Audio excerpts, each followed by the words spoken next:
Okay, so we are into the street talk section now. It is the next day. You've just been listening to the beginning of the podcast. Can't talk long. We've got to get on with it. We've done already today. We've been to the allotment. We've done another coat of paint. We washed brushes. We put masking tape. No, we've taken masking tape off. It's a busy job. We've accepted delivery of the sofa now, but I didn't realise that it was a construct-it-yourself sofa. You did. You hid that fact from me. I didn't hide. Michael, you accuse me of hiding things all the time when I've spoken to you about them. Well, we haven't got a room to put the sofa in at the moment yet, so we need to get back on with that later on. And Gemma has promised Chinese takeaway later tonight as well. I'll make it myself. But we need to talk about Coronation Street first, don't we? I just need to tell everybody how good you are at the allotment. Go on then. You asked me how deep you should bury the tomatoes today, didn't you? Yes, I think that. You don't know lingo, do you? And you call it dirt instead of How deep do I soil. bury the tomatoes in the dirt? You know what I meant. And you thought I'd forgotten the word for it when I said, "Can you pass me the dibber?" You thought I was making Lots a of people stupid would word. not know what a dibber is. A dibber is a thing. I can't believe how little you know about gardening. Why? Why can't you believe it? Because I thought it was like common knowledge. No. Like you I want to talk about plant Coronation things. Street. You don't Let's bury talk about them. things that are relevant to my interest at the moment, including Yes. the Have Your Baby Baby story. Oh, hang on. What? This is why I got so incensed about the flower thing that time, and you just didn't care. What the flower because thing? to you, all flowers are the same. What About whether it was a flower thing? cornflower or not. Oh, the cornflower dog rose debate. Remember that? Happy Baby Baby we're going to do first. The Habibly married storyline. Habibly Toyah married. and Imran are married. Yeah, I was looking at so much has happened this week in life as well as on Coronation Street. I was looking at your emojis that you did today, and I was like, oh God, they got married on Monday. I thought it was like a month ago. They've had a busy week. Yeah. Imran and Toyah. And they held the baby for the first time as well. I know. What a beautiful babby boo. Little Alfie has been upgraded from prosthetic to real. Yes. And he's gone home again now. Which was interesting as well, because when we went up to Manchester back in March, Charlie said, I held Alfie for the first time today, or just yesterday, the day before filming. So it's like, now we know. So both Charlie and Georgia had a very busy week before we went up to Manchester before. And I don't think it's going to be stopping anytime soon. So we'll talk about that storyline first. Then we've got the Stu storyline, and he was a bit of a stupid idiot. This Eid, wasn't he? Got himself arrested and everything. Do you think that's a common phrase they employ in Muslim culture when somebody messes up something at Eid? And they're called stew. Yeah. Common Muslim name. And we have got more of the Thorny and Aggie side story, which is the lowest hanging fruit of all storyline titles, but I don't mind. Did we do the Faye story? Yeah. Did you have a different storyline title? I told you it was called... Because I was... Premature ovarian failure. Yes, not Hilarious. that we make light of things. Well, I also had serious. an infantile and all over. So they're all pretty bad there. But never mind. We got the Max Out storyline, the George Snorwell storyline, and won't let anybody down with my obvious choice of storyline title for what was going on in the factory. Kirk's got the horn. Somebody's just slap him, please.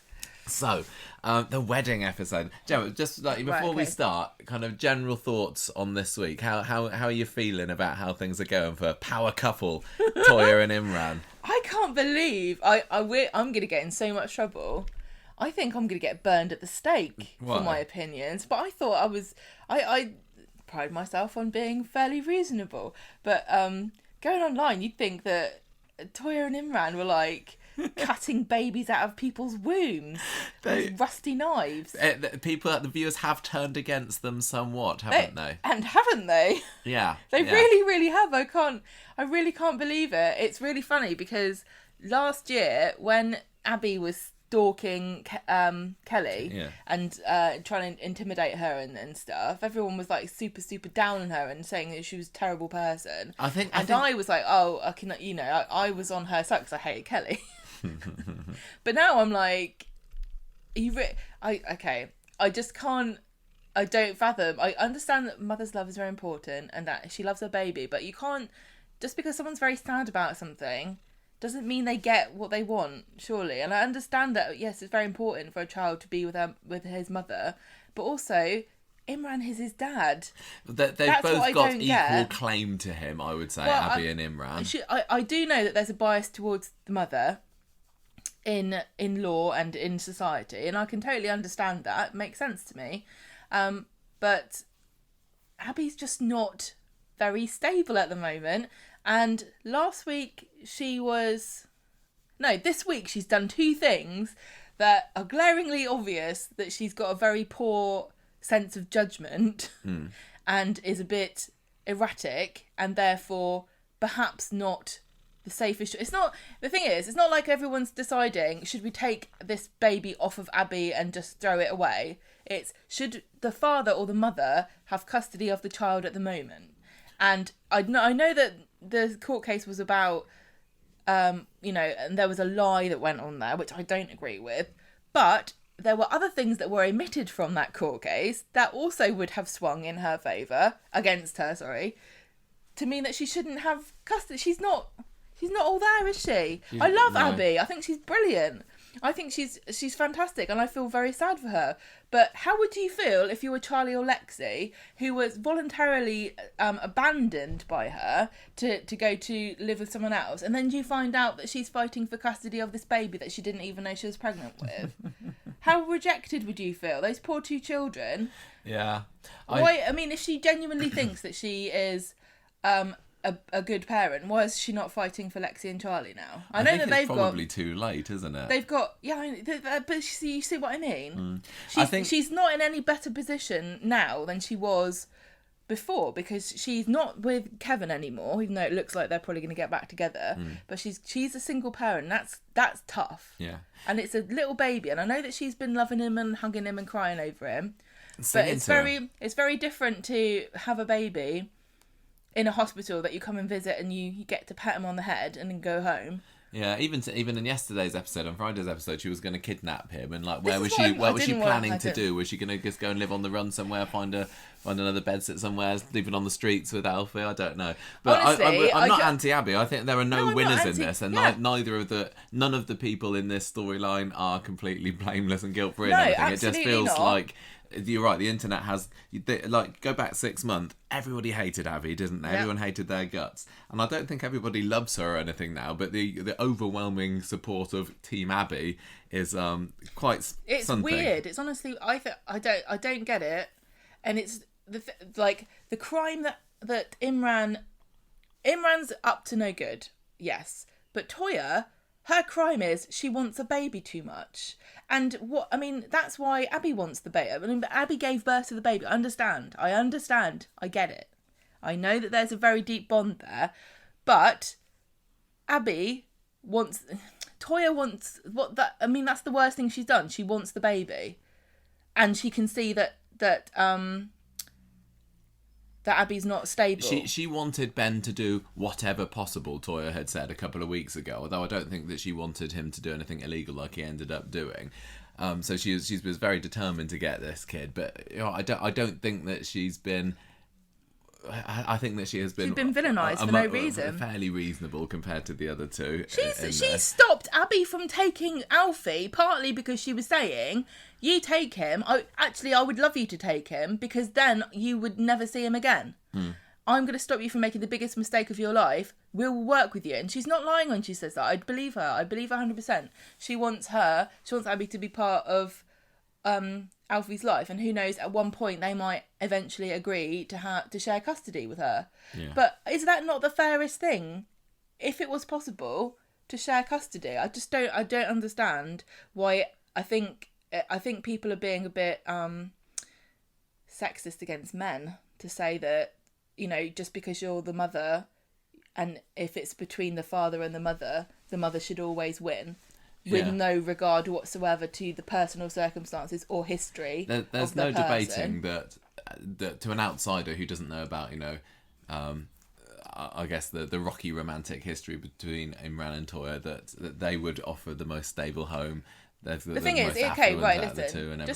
Just because somebody's had an affair and cheated on their partner does not mean that they're a bad parent. No. And even if Toyah and Imran split up, Imran would still be able to look after Alfie better than Abby would. Yeah, I think so. And I know that seems to be incredibly controversial, but I don't understand why, because it's not like everyone keeps going, you should give her another chance, you should give Abby a second chance, it's not fair. Our cat keeps looking at me because I keep saying her name. But it's not a second chance, is it? It's like the 50th chance. She's had 2 children taken away from her because she was, the first time she appeared in the show, she was high off her face on drugs. It's only how many months ago that she was doing it again. And I don't blame her. When she gave birth to Alfie, there were people on Twitter saying she was an awful woman for having a baby when she was on drugs, and she didn't know she was pregnant. I swear to God, people are so fickle. It's crazy. Lots of Corrie people. I'm sure I'm not talking about the fine folk that listen to this podcast at the moment. Just like to hate the characters, don't they, and blame them for things. There's a real weird kind of puritanical delight that some people get, and I totally understand it. We are the same with other characters. It's fun to hate on people like Tim and say that they're awful and everything they do is bad. But you've got the father of the child who is, a bit of a dirty dog who has cheated on his partner, and his girlfriend, now wife, who a lawyer and a TBC at a factory, management or whatever she is, who are stable employment, no history. I can't remember if Toyah's ever been on drugs, but very stable history, haven't done anything naughty, perhaps immoral, yes. I mean, Imran lying in court, we'll get to that. Versus a woman who's only just come off of hard drugs, who's been an addict for many, many years of her life, who swears that she's turned her life around, but has had no opportunity to prove it whatsoever, who wants to take sole custody of a baby by herself, while also full-time employed, or what? I don't understand what her plan is. She can't have a job and look after the baby. Yeah, I just wonder how whether things are going to swing round to be in favour of the other two again. Because even this time, if it was just anybody versus Abby, I could understand it. But Imran is the baby's father. Even this time last week, when they had that hen do scene and the scene outside, where Toyah's swinging about the Red Bank steps and everything, that seemed like Aunt Imran and Toyah are a lovely couple and fun, and people like them and everything. But it just felt like this week, although they had the wedding, which was lovely, which again we'll get to in a minute. This is the longest preamble we've ever had to a street talk, I think. It felt like Coronation Street wanted us to hate them this week, and that's difficult for us because, like you said yesterday when we were driving up to shops, we find it's impossible for us to be impartial in this story, really, isn't it? Because of us being big Imran and Toyah fans, because of because we got on well with the two actors. It's not very nice to see them being thrown under a bus like this, which seems to be what's happening to them.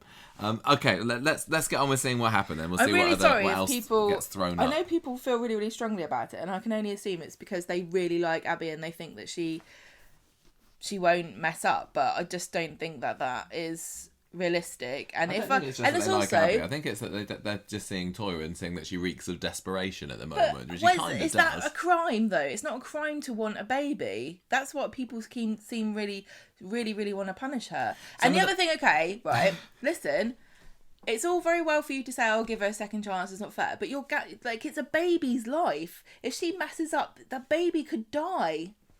The other thing, if she decides to take drugs, and passes out or whatever, the baby, anything could happen. Am I mad? Is it controversial to say don't give drug addicts full custody of children for like 3 weeks if another parent is available and wants to take the child? I just don't think that is wrong. I can't see how that's wrong. And I know that she's got good intentions, and she fully wants and expects and believes in herself that she will never take drugs again. But she said that before the binge she was just on. Yeah. The other thing that people are saying about Toyah as well, that I've seen people saying, is that she only got married to Imran because she wants the baby. And I don't believe that, because yes, they'd kind of split up and they were not on speaking terms they were living with each other but not in love with each other around Christmas time in the beginning of the year. But they definitely come round to the idea, and they had got engaged before all this happened. Yeah. They were engaged, didn't they? Before Alfie was even on the scene. So I don't believe that she's only getting married to Imran because of the baby. Yes, it's very helpful, and yes, maybe they got married quickly because of the baby, but I think that she definitely in her heart wanted for that to happen. If you even if you're going to be really dispassionate about it and say, how she is only doing it for the baby. I mean, first of all, she's not, but secondly, is that terrible? Like somebody is like, okay, to prove I am actually serious and I want to give this baby a stable life, I'm willing to sign a legal document to say that I fully intend to stay with this man for the rest of my life in order to make sure that Alfie has a family. Is that wrong? People are just really, really looking for twisting everything. I don't think it sounds very nice to be getting married to somebody who you would, in that situation, it sounds like they don't love. No, that's not what I'm saying. I'm saying that you say, I'm going to prove to you how serious I am. It's not like they just met each other last week. I am baffled. I really am baffled. Let's see. If we do a little synopsis, maybe there'll be little bits that we've forgotten. And maybe. We'll see. Maybe I was watching a different programme to everybody else. So Monday morning's episode kicked off with. Oh yeah, you. What are you going to do? Do you want to do this? Oh no, go on, you do it. That's fine. What happened? I feel like I've already said all of this. All right, so Monday, it was nice to see the Battersby sisters together. Leanne and Toyah starting the morning with champagne and toasting to the future. And meanwhile, Imran is getting frustrated with Ben. And Imran's naughty. I will go on record to say he is very naughty. But, just to point out another thing, he lied in court to say that Abby was on drugs when she wasn't. But Abby was also trying to kidnap the baby and also kidnap Toyah. So, is that not also bad? Or are you just going to say that because Abby's the mum and she really wants the baby, it's okay, even though Imran's the dad and he really wants the baby? The writers also made it, or really tried to impress on us how much Imran was trying to resist going down the more illegal route. And Ben was just he was just nagging at him, wasn't he? He was like, all right, Ben, please fine. Let me be illegal. See, Abby's really impulsive, isn't she? Like, both times she's done these things, she's just done it on a whim. Not very stable. Right, anyway, Imran's getting frustrated with Ben, who is still not able to find any dirt on Abby in the hearings tomorrow, and he needs that evidence found today, but don't plant anything.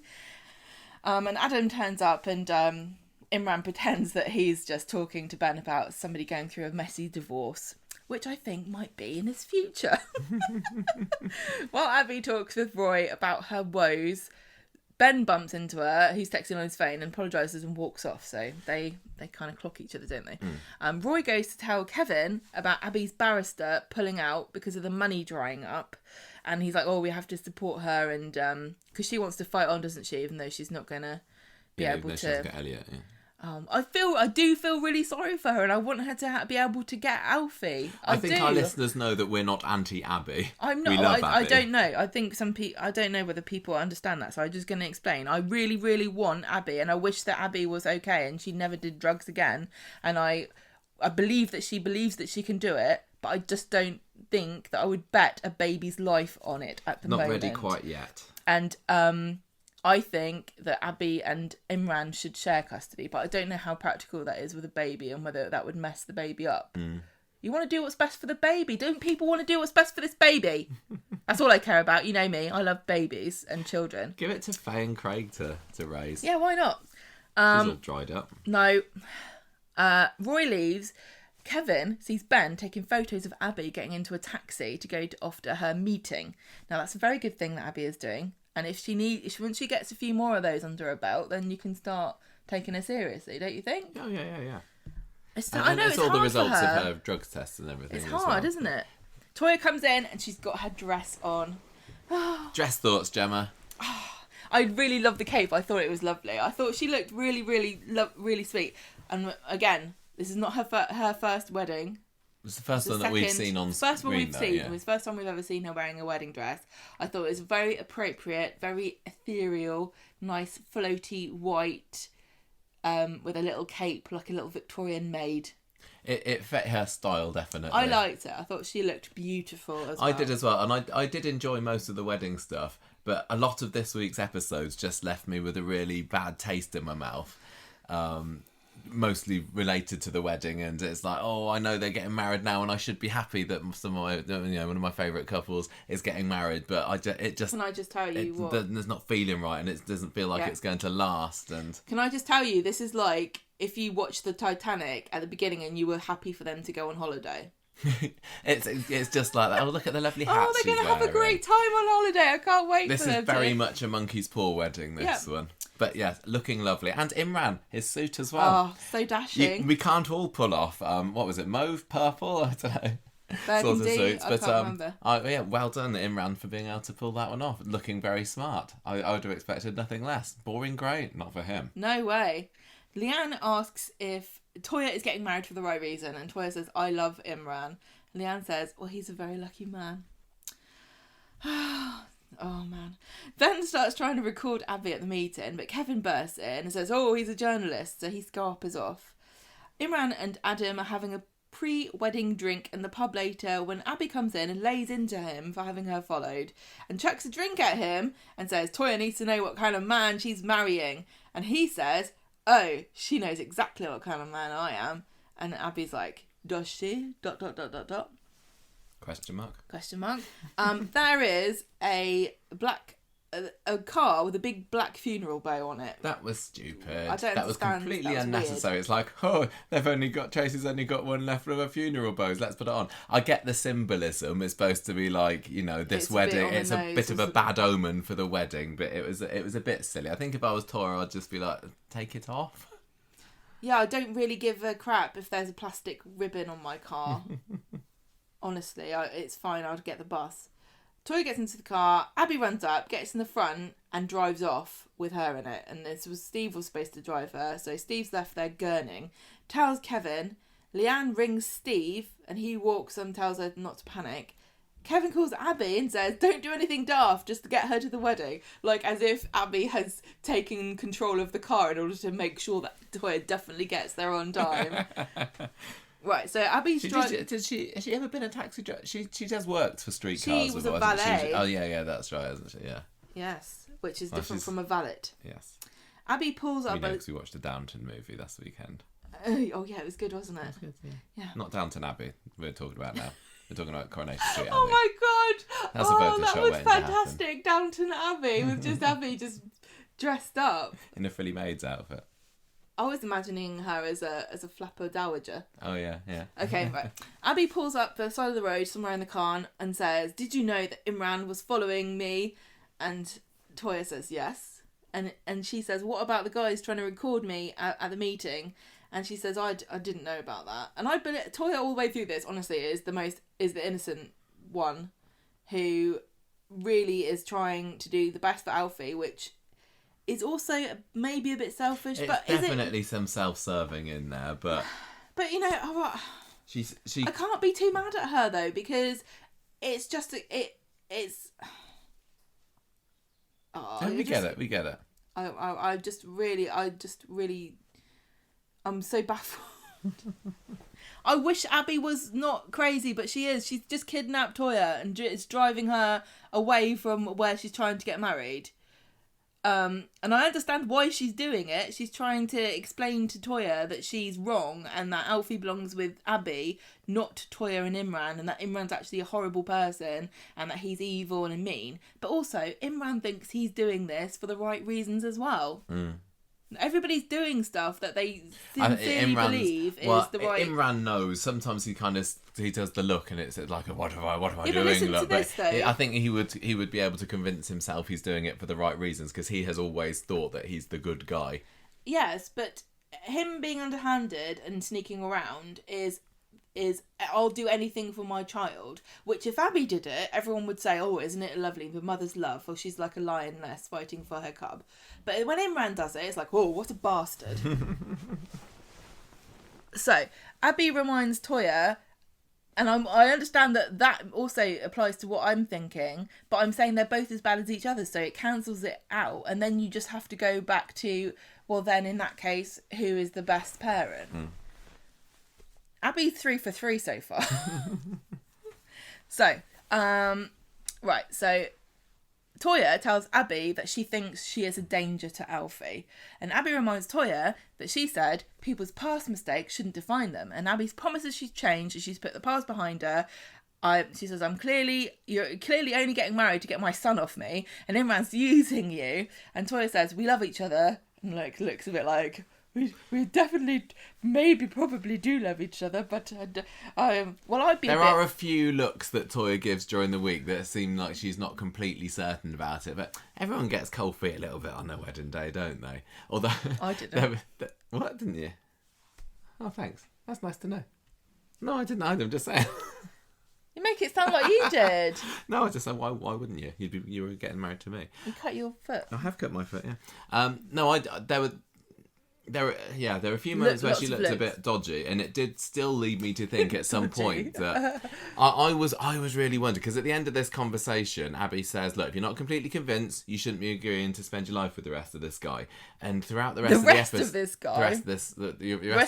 with this guy, and the rest of the episode, I was thinking, Did they have some kind of secret agreement? And I've been saying this all the way along, and every possible opportunity, Corey's been saying, no, Toyah and Abby are not in cahoots. Like, even the fact that they got into the car together and Abby drove off to them with her meant that they've not had some previous arrangements. So everything up to this point, Toyah's been genuinely not stringing Imran along. But then I thought, maybe at the end of this car conversation, Abby and her come up with a plot to get married to Imran anyway, so that she can get hold of Alfie, and then she can give her to Abby, and then Imran had nothing to do with her or something. But then there was more evidence later on down the week that no, they're not in cahoots. They're absolutely 100% cannot possibly be in cahoots at this point. I hope not anyway, because if they're going to later on down the line make us try and believe that they are, there's been too much evidence that they're aren't. Not. So Abby takes Toyah to the hotel, and she says, "Look, I'm not going to be taken for a fool." She goes in and she finds Imran. Toyah goes in, finds Imran, tells him exactly what Abby has said, and it says, "Only goes to show that what we're doing is right, and Abby is a loose cannon. Now let's get married." Put yourself in Toyah's shoes. I wish people would put themselves in Toyah's shoes or Imran's shoes, and not just Abby, because everybody wants this baby, and everybody is just as entitled as everybody else. I think Toyah is less entitled. Oh no, I don't mean Toyah. So. I don't mean Toyah, but this should be a lot more nuanced than it's coming across. I really think this should be a bit more like, who knows who should have the baby, whereas everybody's going, oh, Abby, obviously. They have, over the last 3 or 4 weeks or so, done a fairly decent job of kind of making one person look more deserving of the baby than the other. It just felt that this week it was definitely very heavily leaning towards Abby. You know who we need? Solomon. Yeah. If only he was around. That baby in half. If only he was around. Then we had the ceremony. Oh, the ceremony, and they had the macrame chair backs, didn't they? And they did, yes. They had it at the Chariot Square Hotel. Would not be my first choice, but it's a hasty wedding. I'm surprised that Debbie let them get married there, considering that Kevin probably doesn't want them to get married because he's kind of like on Abby's side. Yeah. But, Debbie do anything for £5, won't she? So, the ceremony's over, as you said. Toyah says it felt weird getting married, and she's worried it's all going to go wrong. They've got the court case coming up tomorrow, and she doesn't want Abby to be casting a shadow over them for the rest of their lives. And she's talking, I don't know who she's talking to, but Imran's listening in on this. Now, she was talking to Leanne at that This point. is a bad thing to, this is where I'm going to criticise Toyah, because, unfortunately, Abby will be there for the rest of their lives if they want Alfie, and they have to make peace with that, because that's just how it has to be. Something we missed out earlier, when Toyah was reading her vows earlier, that was kind of interspersed with scenes. Well, there were scenes overlaid of Abby returning back to the street, and that was the main reason that made me think that she and Toyah had some agreement in the back of the taxi, because she just pulls up outside the cabin, and she's looking very, very smug and happy, like, I've won. Like, I've achieved There's no reason something for her to have thought I've achieved something there. And also I was thinking, is Kevin in on it too? Because he was there at the garage, and he didn't go, Abby, what you doing kidnapping Toyah on her wedding day? He just kind of gives her a smile and a nod. So that was a weird scene. Honestly, that was I didn't get why they had that. If they're gonna have to explain why. I don't think they will, but that just didn't make any sense, did it? So, the Battersbeebs get out. I guess if Abby feels that she's put some seed of doubt in Toyah's mind, then maybe she's thinking, well, maybe I can't stop them getting married, but maybe it won't be long before they're divorced, and I'll be able to get my hands on Alfie more easily then. I don't know, but yeah, she looked more smug than she had any right to be at that point. This is why you don't get drunk and shag people in a soap, because you know you're going to end up with a baby and it's going to be a right pain in the bum. I would recommend it if you want to be on the front of the soap magazines, though. Okay, that's an interesting idea. Yeah, get your face out there. Yeah, exactly. So the officially Habib, because now we have Toyah Habib. She is Toyah Habib on the credits. That's weird, isn't it? It's always odd when they change the surname. She gets out of the taxi. They get out of the taxi and they have a kiss. So sweet. Abby walks around the corner, glaring at them, and Imran says Toyah inside, and Abby says, "Fooling yourselves if you think this is going to end well. The judge is going to find about what you've been up to, and he's going to find it all very interesting, or she will." And Imran says, "The judge is still going to believe me, so it doesn't make any difference." And Abby says, "Nope, I'm going to get custody. You better get used to the idea of your life with me permanently in it." On Wednesday, Imran has filled the flat with flowers, hasn't he? Yes. He's purchased to make her. He says, "You've made me the happiest man on earth, and every day I will make you. I don't know. I'll make you a cup of tea, whatever." Toyah's chopped, but she's worried about the hearing, and Imran says, "Don't worry. Abby's clearly not emotionally stable, and they'll be fine." In the cafe, Abby steels herself for the day ahead and tells Roy it's the anniversary of Seb's attack. Now, what a bloody day to have this. Well, they also said that Friday was the anniversary of Seb's attack. I think the actual date of it was probably Thursday, so they managed to get 2 days out of that, which is quite good. Well, because he got attacked and he died the next day, didn't he? No. I think he died the next week. Yeah, no, it's because okay. It was on a Wednesday last year, which means it was the Thursday. Oh, I don't know. It doesn't matter, does it? Doesn't matter. Just nitpicking. Obviously, very sad. Feel very bad for Abby, but again, this is, she's not in a great place, and I don't want anyone to think that I think that there should be some kind of test that you have to pass for whether you're allowed to have a baby when you've already given birth to the baby. It's your baby. Obviously, it's your baby, and there's no test for motherhood, and you don't have to be a perfect angel. DNA test. And you don't have to have a great plan or be rich or live in a mansion. Obviously, I don't believe any of those things. It's just because of the drugs thing, and the fact that Imran is the dad and wants the baby. Alfie's lucky to have so many people that want to look after him, isn't he? Mm-hmm. If only they could get along.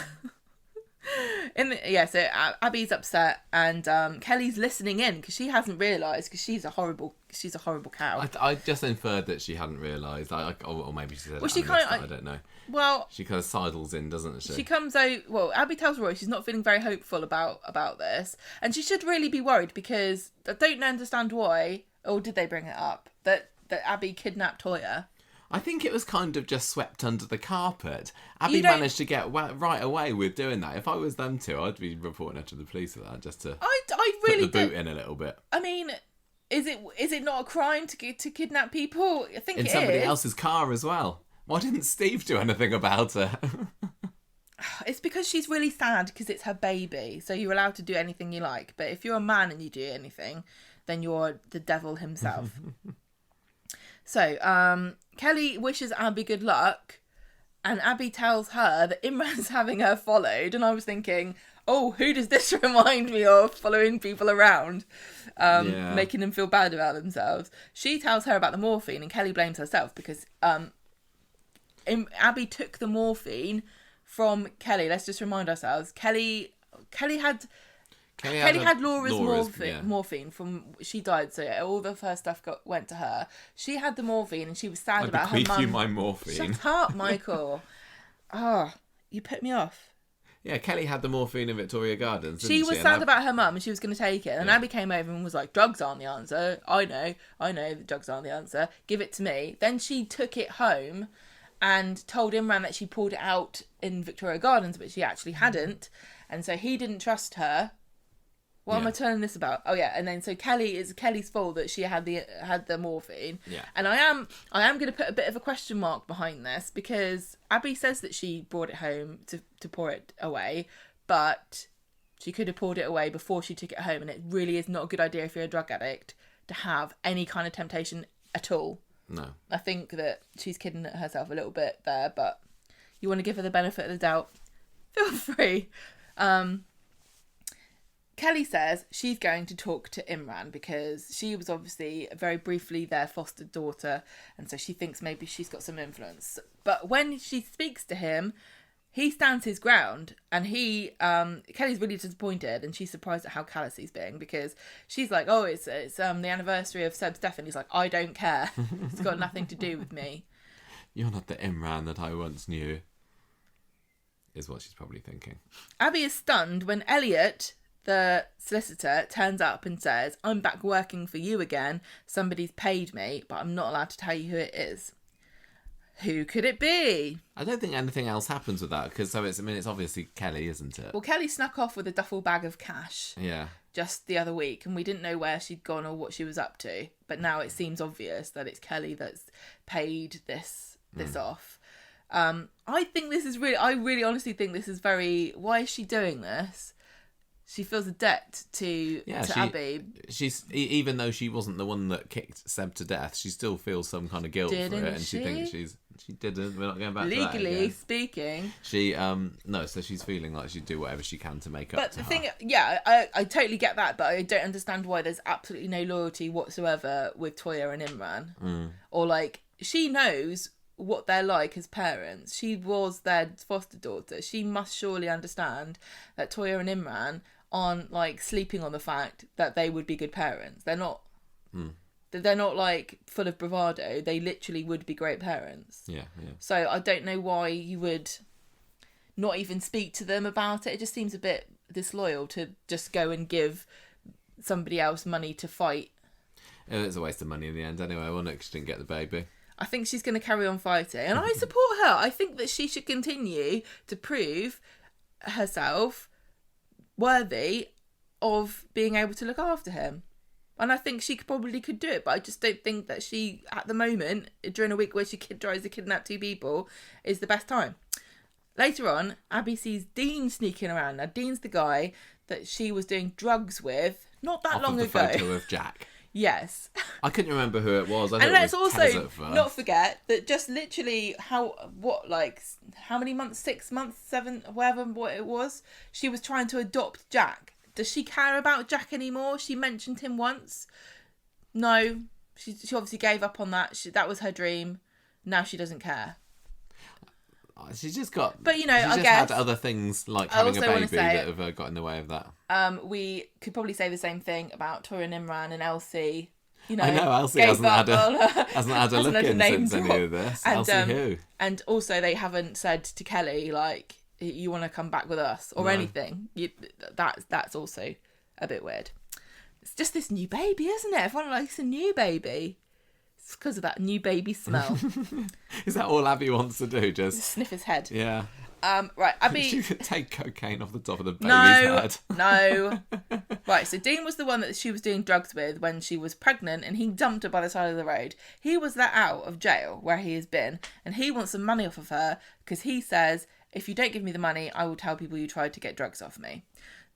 Ben has been watching this, goes to the lawyer's office and shows Imran photos of Abby giving Dean money. Now, there's no photo. She gave him £16.50, which I don't know what you can buy with that, but hopefully not too rough. He hasn't got any drug photos, but he's like, well, look, she's there and she's giving money to a drug addict or a drug dealer. I can say I saw her taking drugs if you want me to. And Imran's like, no, we can't sink that low. And Ben says, well, there's not really got any evidence, have I? And also, your marriage is a sham. If you want Alfie to go home with you tonight, does everybody think this? You better pay me to fabricate some evidence, and fast. Now, we get to the court scene, don't we? Mm-hmm.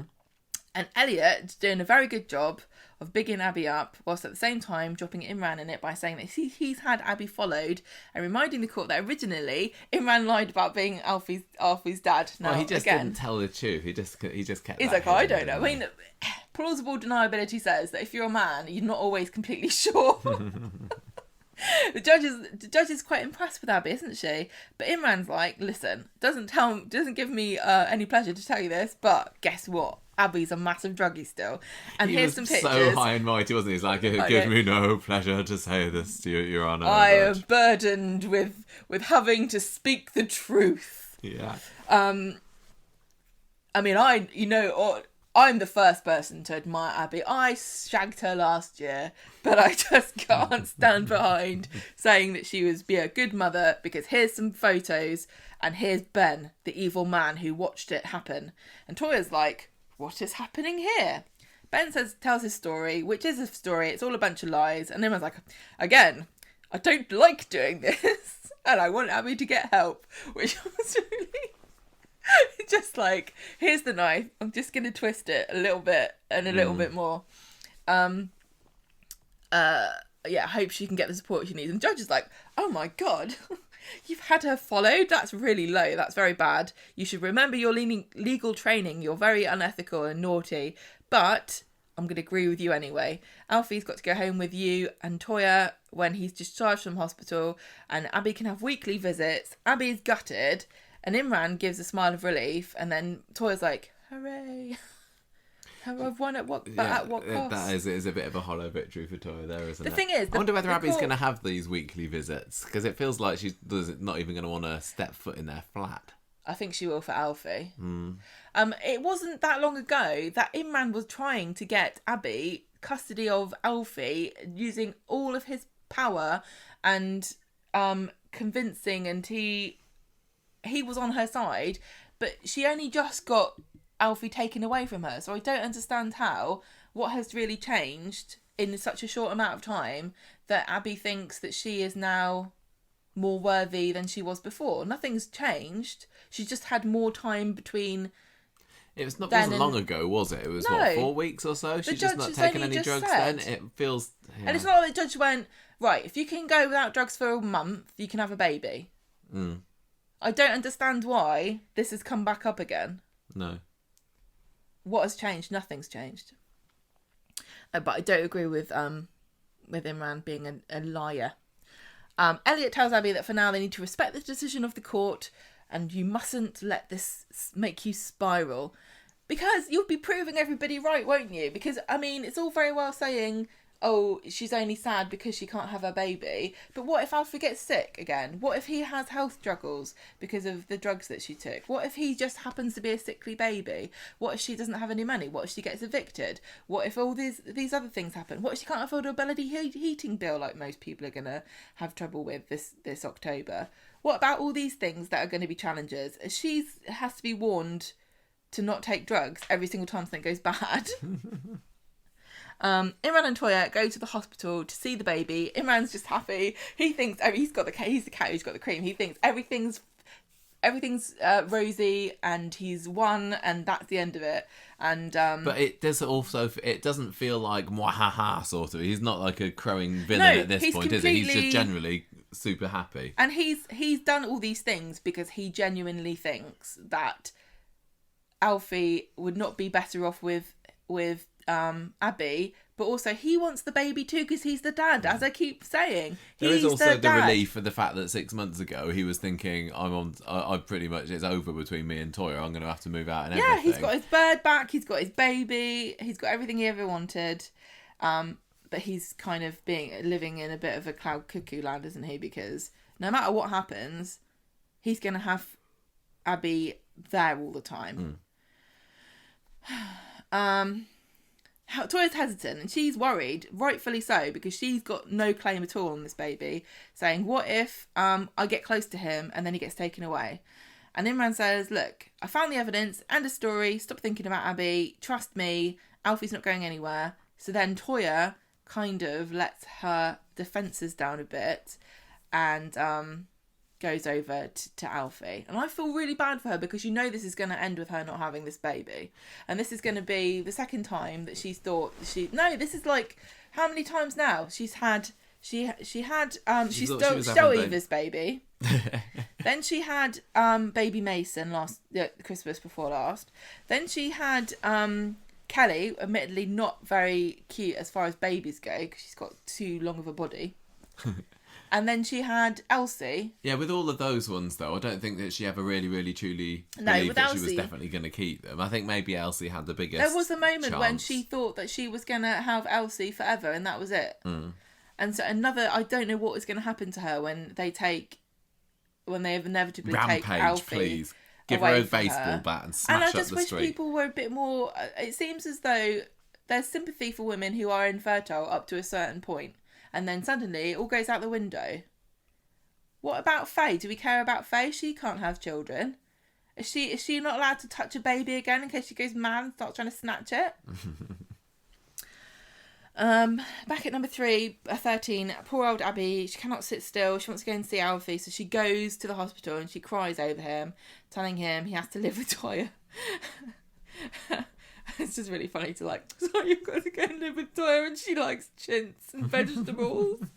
But his brother in the sky will be watching down on him. She's lost another child. Yeah, crying. On the anniversary. More Auntie running Toyah evil. On the anniversary of her son's death, she's now lost a second son in the space of a year. That is tragic, and I don't know what else is. On Friday, Alfie's getting discharged today, and Abby's got some choice phrases that she says in this episode. This was a really good episode. I enjoyed Fridays. I enjoy Fridays a lot, yeah. Very good, very interesting, and slightly weird, and off-kilter direction. And I forgot who it was. I forgot who is a female director. I've forgotten what her name was, but really. It was very distinctive, wasn't it? The style. There were a lot of interesting angles. But Abby calls Toyah Laura Ashley, which I thought was quite funny. Kevin is surprised that Abby's at work today, considering that it's Seb's anniversary again. He's like the Queen. He's got, how many anniversaries has he got? She says, I know what I'm not wanted, and she heads off. She goes to Seb's garden where Nina is setting up a memorial thing, and Abby wants to join in. And Nina's like, I was going to invite you, but I didn't know if you were busy. It's like, what? What are you talking about? So they go back to the cafe together, and Abby's just unloading all of her woes onto Nina, who's very sympathetic to her plight with Alfie, and says, you need to get a way of proving that you're clean so you can get Alfie back for good. See, can't they just share the baby? I don't know. Abby goes to see Alfie in the hospital and vows to get him back. And it's funny because a cleaner comes in while she's cradling and talking to Alfie, and is like, are you happy you're taking him home today? And she's like, yes. And then she says, what's his nursery like? And Abby's like, right, let me tell you.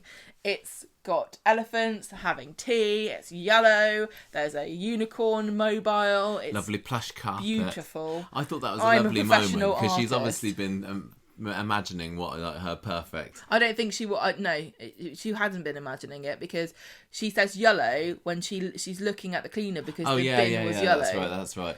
But it's just what she wants, isn't it? It's what she wants more than anything. She knows she can't have.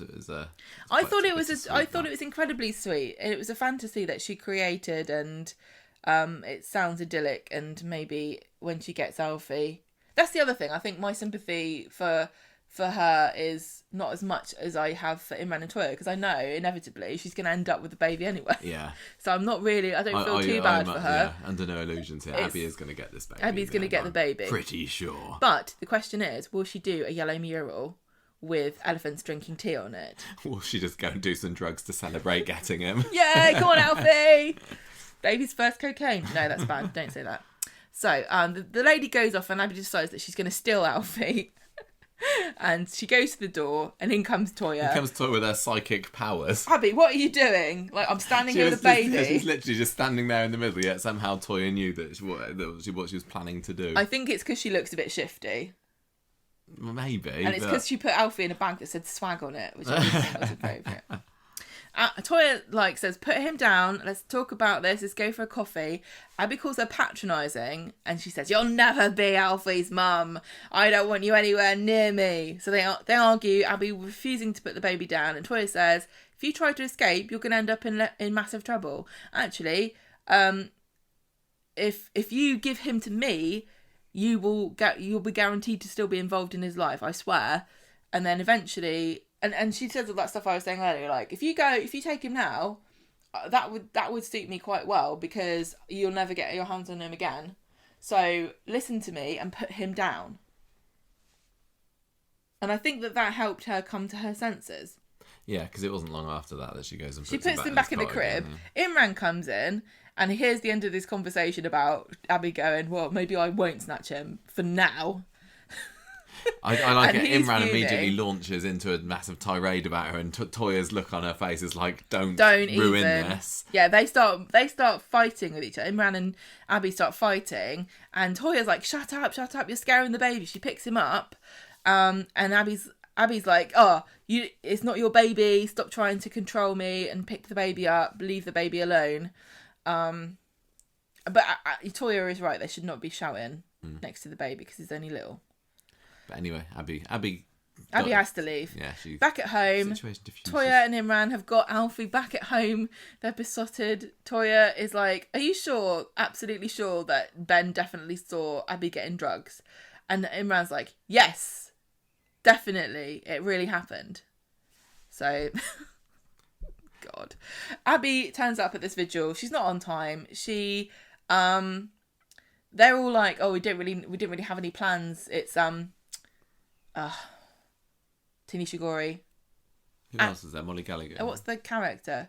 Oh, Asher and Nina and Abby. No, it's a bit sad that nobody else cared enough to go along to it. Well, everyone was all like sad for a little bit, and now nobody gives a crap. Yeah. You'd think there would be this would have been an interesting story angle if they had a pap there or something, taking a photo, because it is interesting.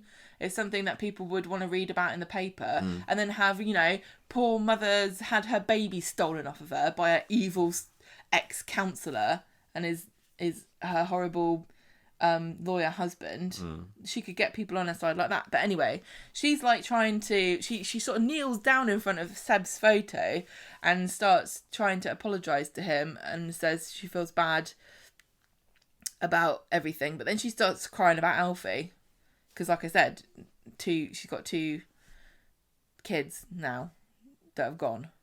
Imran returned from somewhere, and he finds the teddy in the cot, which is the teddy that had been at the hospital. So he takes it to Abby and gives it to her as like some kind of like, look, this is better than a baby because it doesn't cry and it doesn't poo and it's cuddly.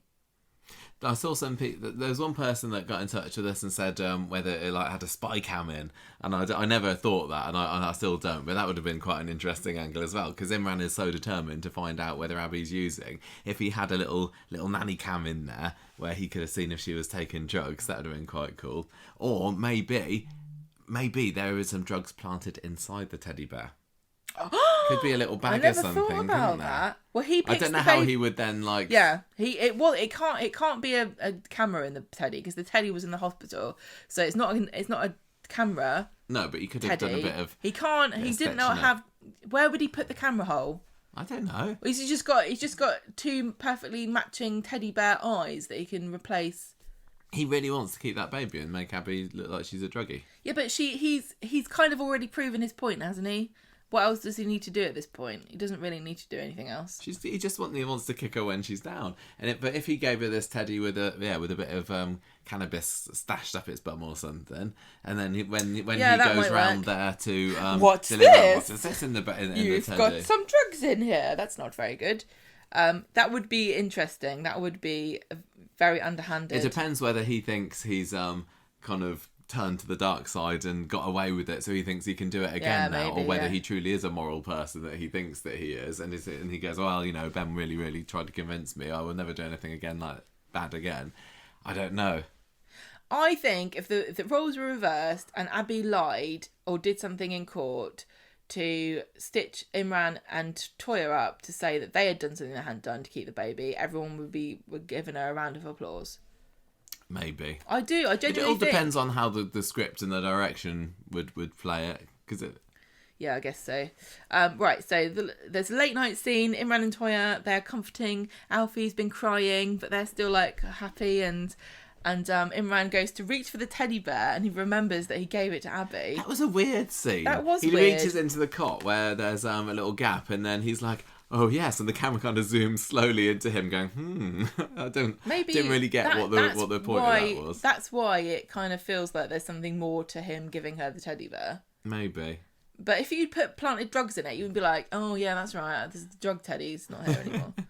Meanwhile, we cut to Abby, who's got the teddy in her arms, and she's sobbing her heart out because her baby's been taken away from her. Yeah, and that was what a big story that was this week. Don't you? Yes, that was this was the main story. The main story. You've had a lot to say far, Gemma. I've barely had to get a word in edgeways this hour. I just feel really passionate, and I don't think I'd go on about it as much if I hadn't seen so many people with completely the opposite opinion. And I totally understand, and I feel like I'm not going to say it again. I watched a lot of this week just feeling really bummed out about what they've done to Imran, because he came in, he cheated on Sabine, although I think it was just a kiss at first, and now it's been retconned into more than that. And yes, he defended evil Duncan when he was in court against Sally, but on the whole, Imran has been a force for good on the street. He was the one that took Jeff down. There's been a few court cases where he's been like the noble knight who's been defending the good name of various street heroes. He's been an easygoing, nice, smiley, handsome, of course, intelligent, funny, with sweet, with not an inkling. And in the lawyer's office, Adam, I would say, is more like the dodgy lawyer. And Imran's the smart, and I do everything right.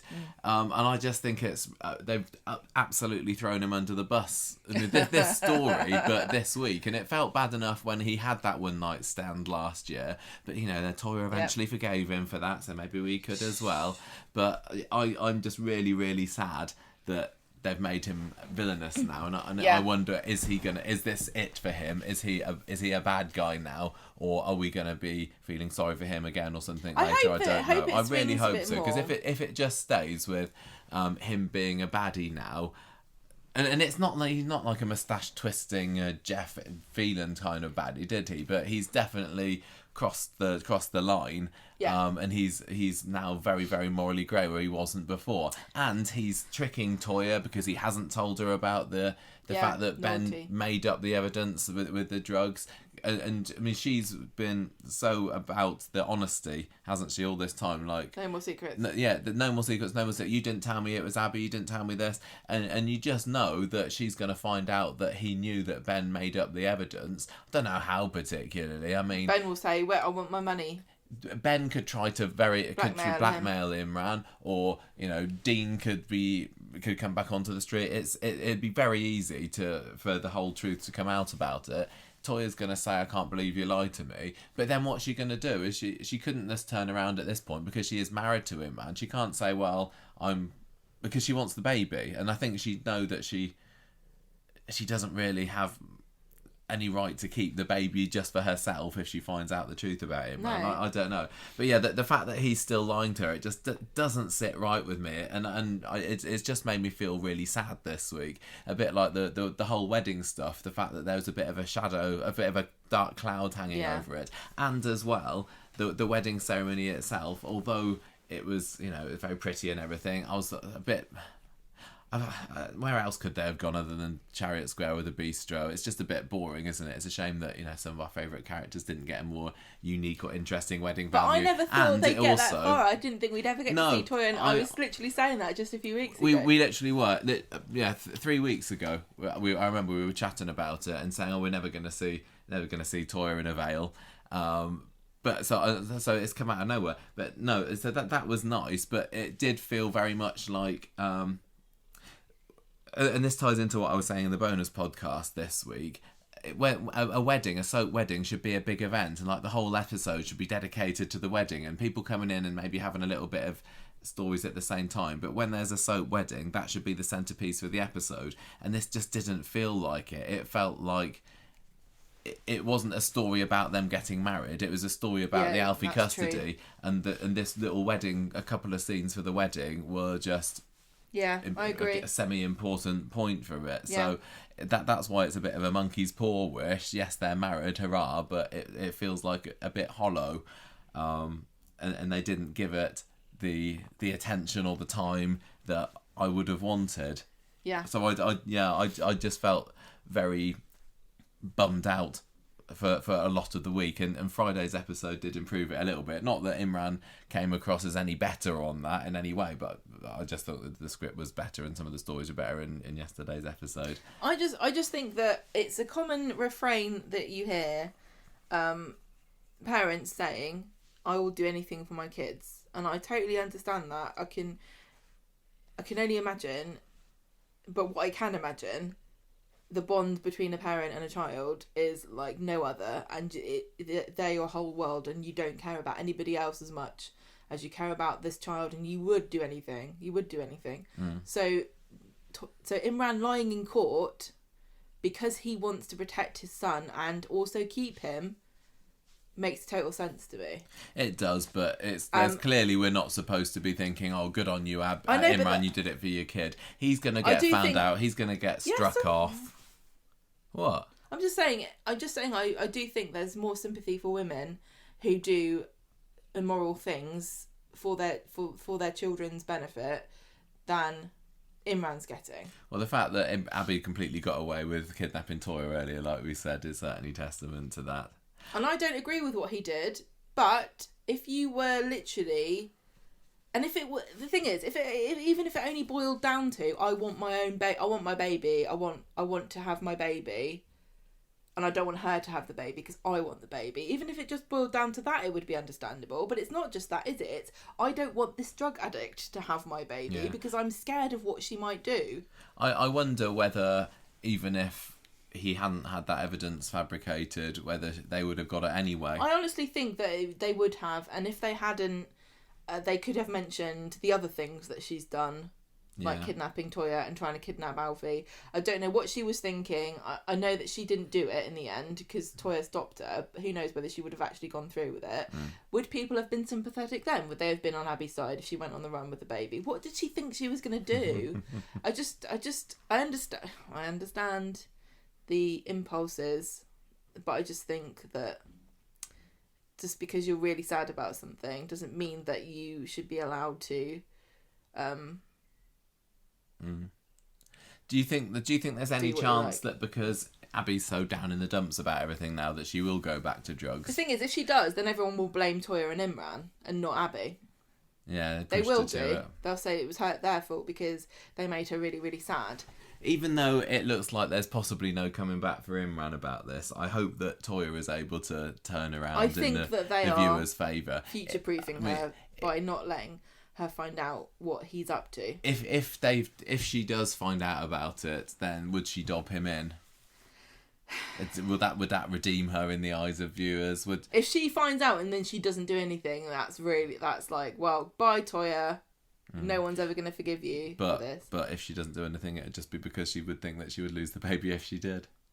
It's a really great story. I'm just not necessarily enjoying watching it. I just wish that it was more. I just wish that it feels. I feel like they're doing a good job because I feel sympathy for everyone in this story, and I want everyone to be happy, but they can't be. And I just obviously have a different opinion to the vast majority of people, and I do understand how you could watch it and think, oh, Toyah and Imran so smug, they think they're so great. There's also class stuff in here as well, because if Abby went in there and she was like, I'm perfectly fine and I shall take no more drugs, do not worry about me, everyone will be like, yeah, she's reformed, definitely. There's definitely a class thing, because Abby is a little bit chavvy, isn't she? Bless her. Just a tad. And she's got the accent, you know, the kind of working class northern accent, and there's probably a bit of that involved in like the decisions that are being made, because Toyah and Imran have got like they're educated, they're put together, they're middle class, they wear nice chintzy Laura Ashley outfits and maroon wedding suits. There's quite, like, a working class mum loves her kids just as much as a middle class mum, just as much as, you know, the aristocracy. I think a lot of us could afford a nice posh purple wedding suit if we only had 5 guests to cater for at the wedding. God, imagine how much we could have spent on each of our guests if we only had 5 people. Everyone could have lobster. That was the other problem I had with the wedding. It was just really, really sad how empty the room looked. Who was it? Leanne, Craig. Yeah, Craig. Who else was there? Well, I think Faye was supposed to go, but she had a hospital appointment. Yeah. Adam, Nick. It was Nick was there, a real shame. Yeah. And we pointed out on social media as well that nobody who went to the hen do actually went to the wedding. So I don't know how that hilarious. happened. I love the Sean, shade. Sarah Lou, you can't come. Toyah just throwing total shade on everyone. Like, I don't know if somebody from the court might come to just make sure the wedding's legit, and if you're there, I think that they might go against me. Yeah. Oh well, and obviously no Janice turning up as well. Didn't expect it, but it felt annoyingly and disappointingly empty. Because, as I say, soap affairs, soap weddings should be much more lavish than that. Do you think all the soap actors are like petitioning behind the scenes to keep weddings small and brief? Bet they are. I just miss a good church wedding. I think Chad was saying on Facebook, on our Facebook group, like the big church wedding with the beautiful interiors and all the pews stretching into the distance and everyone looking bored with the tissues in their hands. Yeah, we miss it. With their hats, wearing their fascinators and their little shrugs and their frilly dresses and their suits. Well, you never know. There could be more weddings on the horizon. We could be getting Craig and Faye. We could be getting Stu and Yasmeen at some point, because I'm surprised it hasn't happened so far, but romance between those two is certainly a potential on the cards. Oh, is this you pivoting? That's me pivoting towards Nicely the done. stupid idiot story, and listen, which is all right. Sorry if I offended anybody with my strong opinions. No, don't apologise. I think that everybody feels strongly about this, but I've said before many times, it's partly about you and how you feel about things. And I've never been a mum. I've never given birth to a baby. So if you're a mum, I can imagine you completely siding with Abby, because you know more than anybody what that bond is like. And I don't understand it. Right. Speed dial stuff. Yes. So we had this Eid celebration on Monday. Well, it was supposed to be a big thing that Yasmeen and Stu and Alia decided last Friday. Let's whip something up by the next episode. See if we can get permission to close down part of Victoria Street. And they managed to get a stall and a poster out of it or something, didn't they? And then they didn't have any customers in the end. So it was a bit of a damn squib at the end. Yeah. But it was mostly because of Stu, who tries to get Zidane involved and fails spectacularly at that. And then the main problem that kicks off the episode is that it turns out that Stu's not gone to get the food that he was supposed to get. So he ends up looking very flustered about this. And then Yasmeen later on is saying, well, where is the food? Where's all the halal meat and everything? And Stu's like, yeah, it'll be here by midday, I promise. Yeah, definitely. And then he kind of scarpers off. What happens? I don't understand. What did happen? He just didn't remember to order the food, He didn't I think. order it? No, I don't think he ordered the food.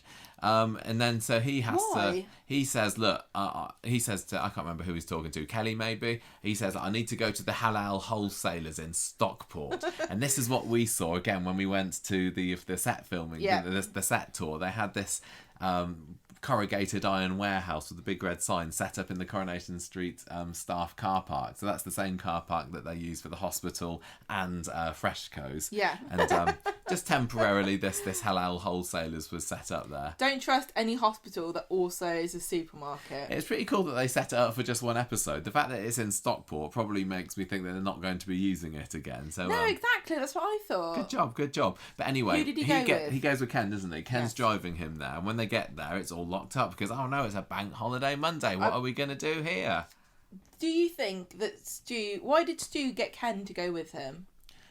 Just so that they could have a hilarious scene where Ken gets accused of being a getaway driver. Okay.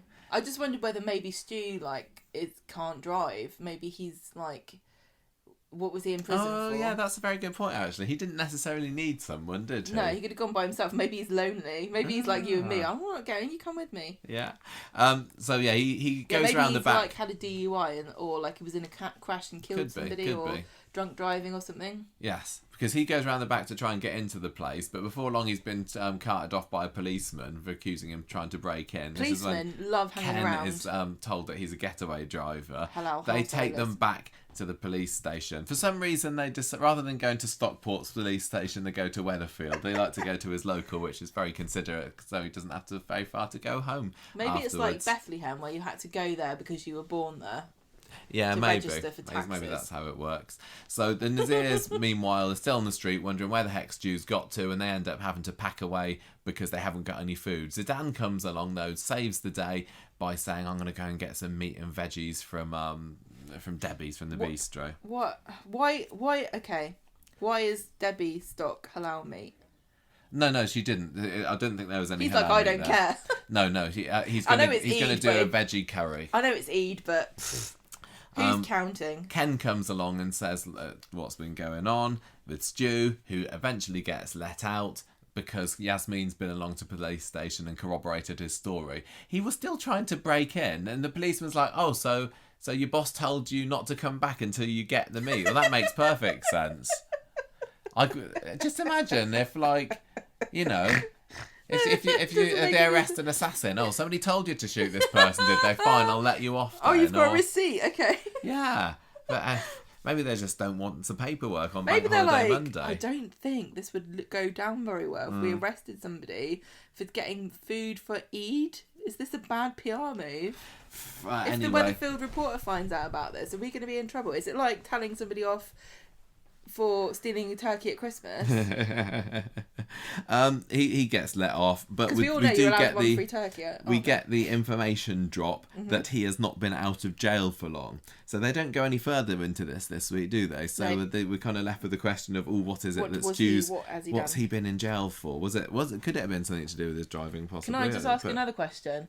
Why was he coughing for weeks on end, and now he's fine? That's being forgotten about. Maybe there's like something you get in jail. Maybe it's like jail dropsy, and when you come out, you've got a cough for like a month. So he goes back to Victoria Street, has a bit of an ear bending from Yasmeen, and she says, "Look, you lied to me, you cheated, you said you'd ordered the food but you hadn't. I want you to move out. I'm celebrating Eid with the people I care about. You're just like Jeff." I'm so fed up of Yasmeen accusing people of. She really has.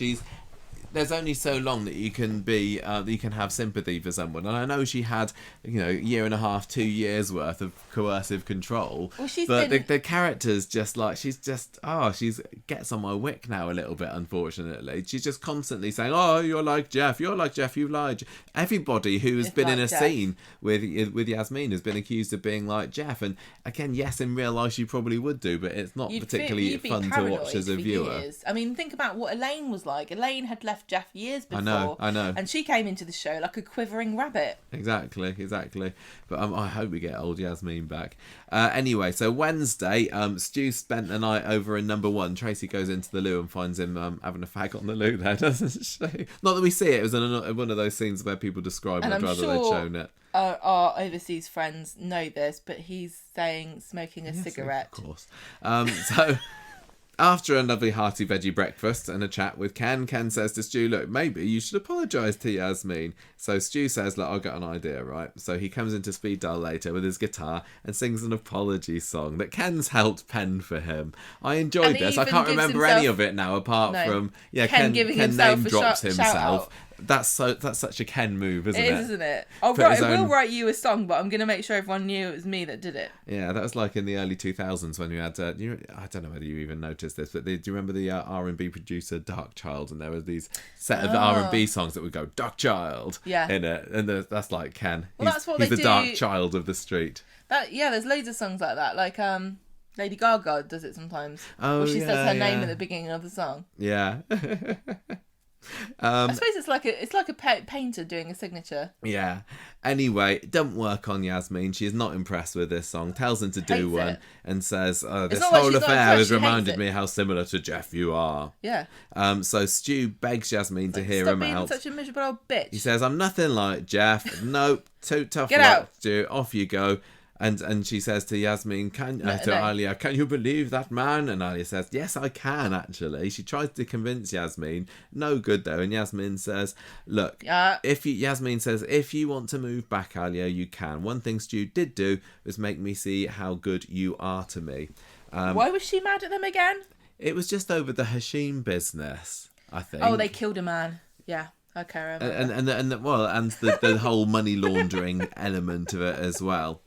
Yeah. So Yasmeen as Alia's saying, look, he just did a little lie. It's nothing to get so upset about. A lie is a lie. So Yasmeen finds Stu drowning his sorrows later in the pub and apologises to him and says, look, you can come back and stay with me if you like. She's just invited everyone to live with her. In the space of like a week, first of all, she kicks everybody out and then she's let everybody come back in. If I was them, I think I would say, no, Gran, it's okay. I am a fully grown adult. All these people are grown adults. All of them have jobs. Why are they living with this crazy woman who, at a flick of a finger, can decide that you've offended her so much you have to move out? I know. She's literally... I know it's turned into a joke how often she kicks people out of that house.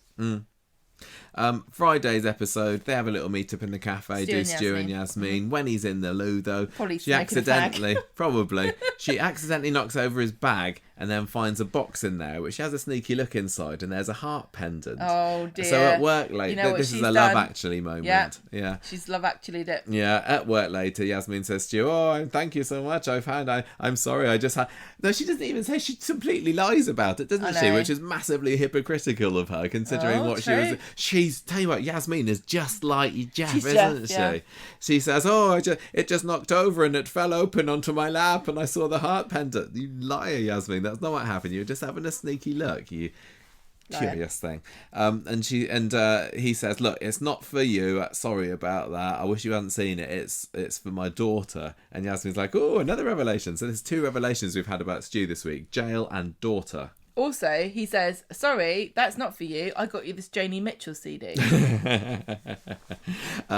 Yasmeen starts prying about his little girl, who's apparently called Bridget. I don't imagine she's a little Not girl a little anymore. girl anyway. In his eyes, she is. Aww. That she's estranged, she's not seen her for years, but he's been sending her presents every year. So I guess at some point we might be introduced to Bridget, maybe, I don't know. Bridget is a name you do not hear very much anymore, and it's lovely. Yes. At the end of the episode, Yasmeen has been inspired and offers an olive branch to Zidane and says, you can come home as well. And he's like, thank you very much, Gran. She's like Oprah. You can come home. You can come home. You can come home. Yeah, when they all go home tonight, she'll be like, how many beds have you got in this place? I didn't really think about sorry, this. Someone's going to have to be on the sofa. Someone's in the chicken coop. Yeah. Anyway, so that's I think they should unite and kick her out. Yeah, they should. It's not only is it just a joke how often that she's throwing people out, it's also the fact that she apologizes so quickly afterwards. Like the whole I'm going to throw you out on Wednesday, and then by the end of the episode, no, she throws him out on Monday, and then by the end of the Wednesday's episode, she's apologised. The drama just doesn't stay there for long. I'm kind of grateful because I don't want it to be strung out because it's just same old.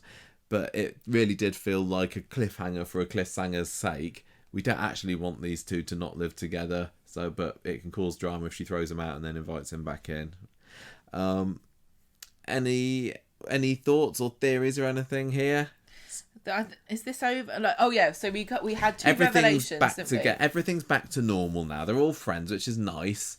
But I don't care. I'm much more interested in Stu. Out of this whole lot, Stu's the one that I got my eye on. So my theory is, based on the evidence, so he was in jail. He immediately was homeless. He's estranged from his daughter.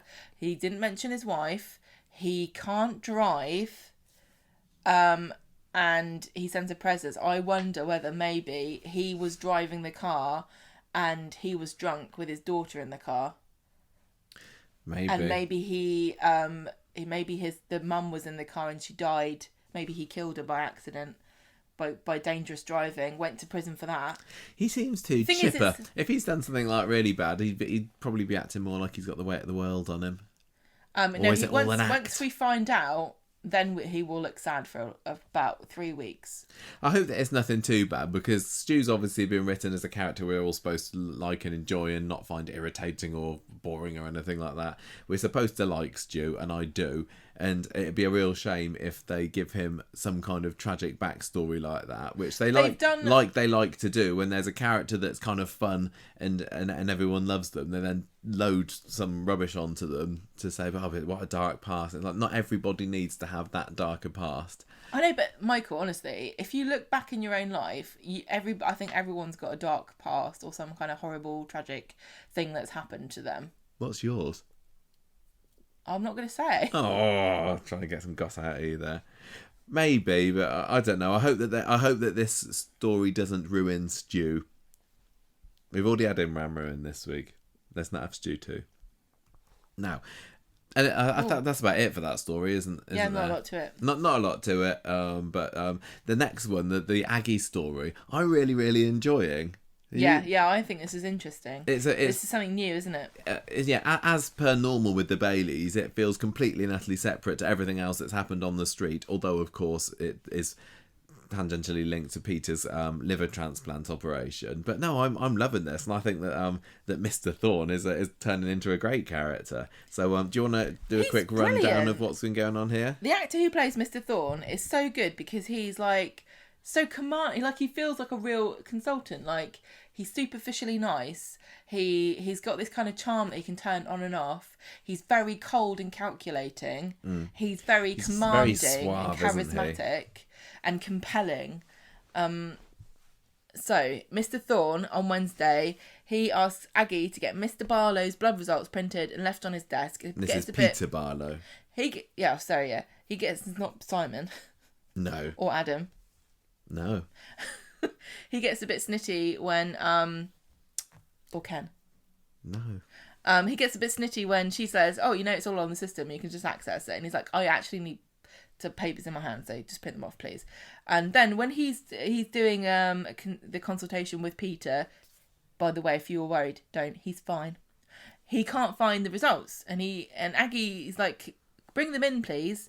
And she says, they're there, I put them on the thing. And then he looks around and finds them. And then she says, don't worry, I couldn't find my head if it was screwed off, something like that. And he kind of gives her a look like, this will come up later.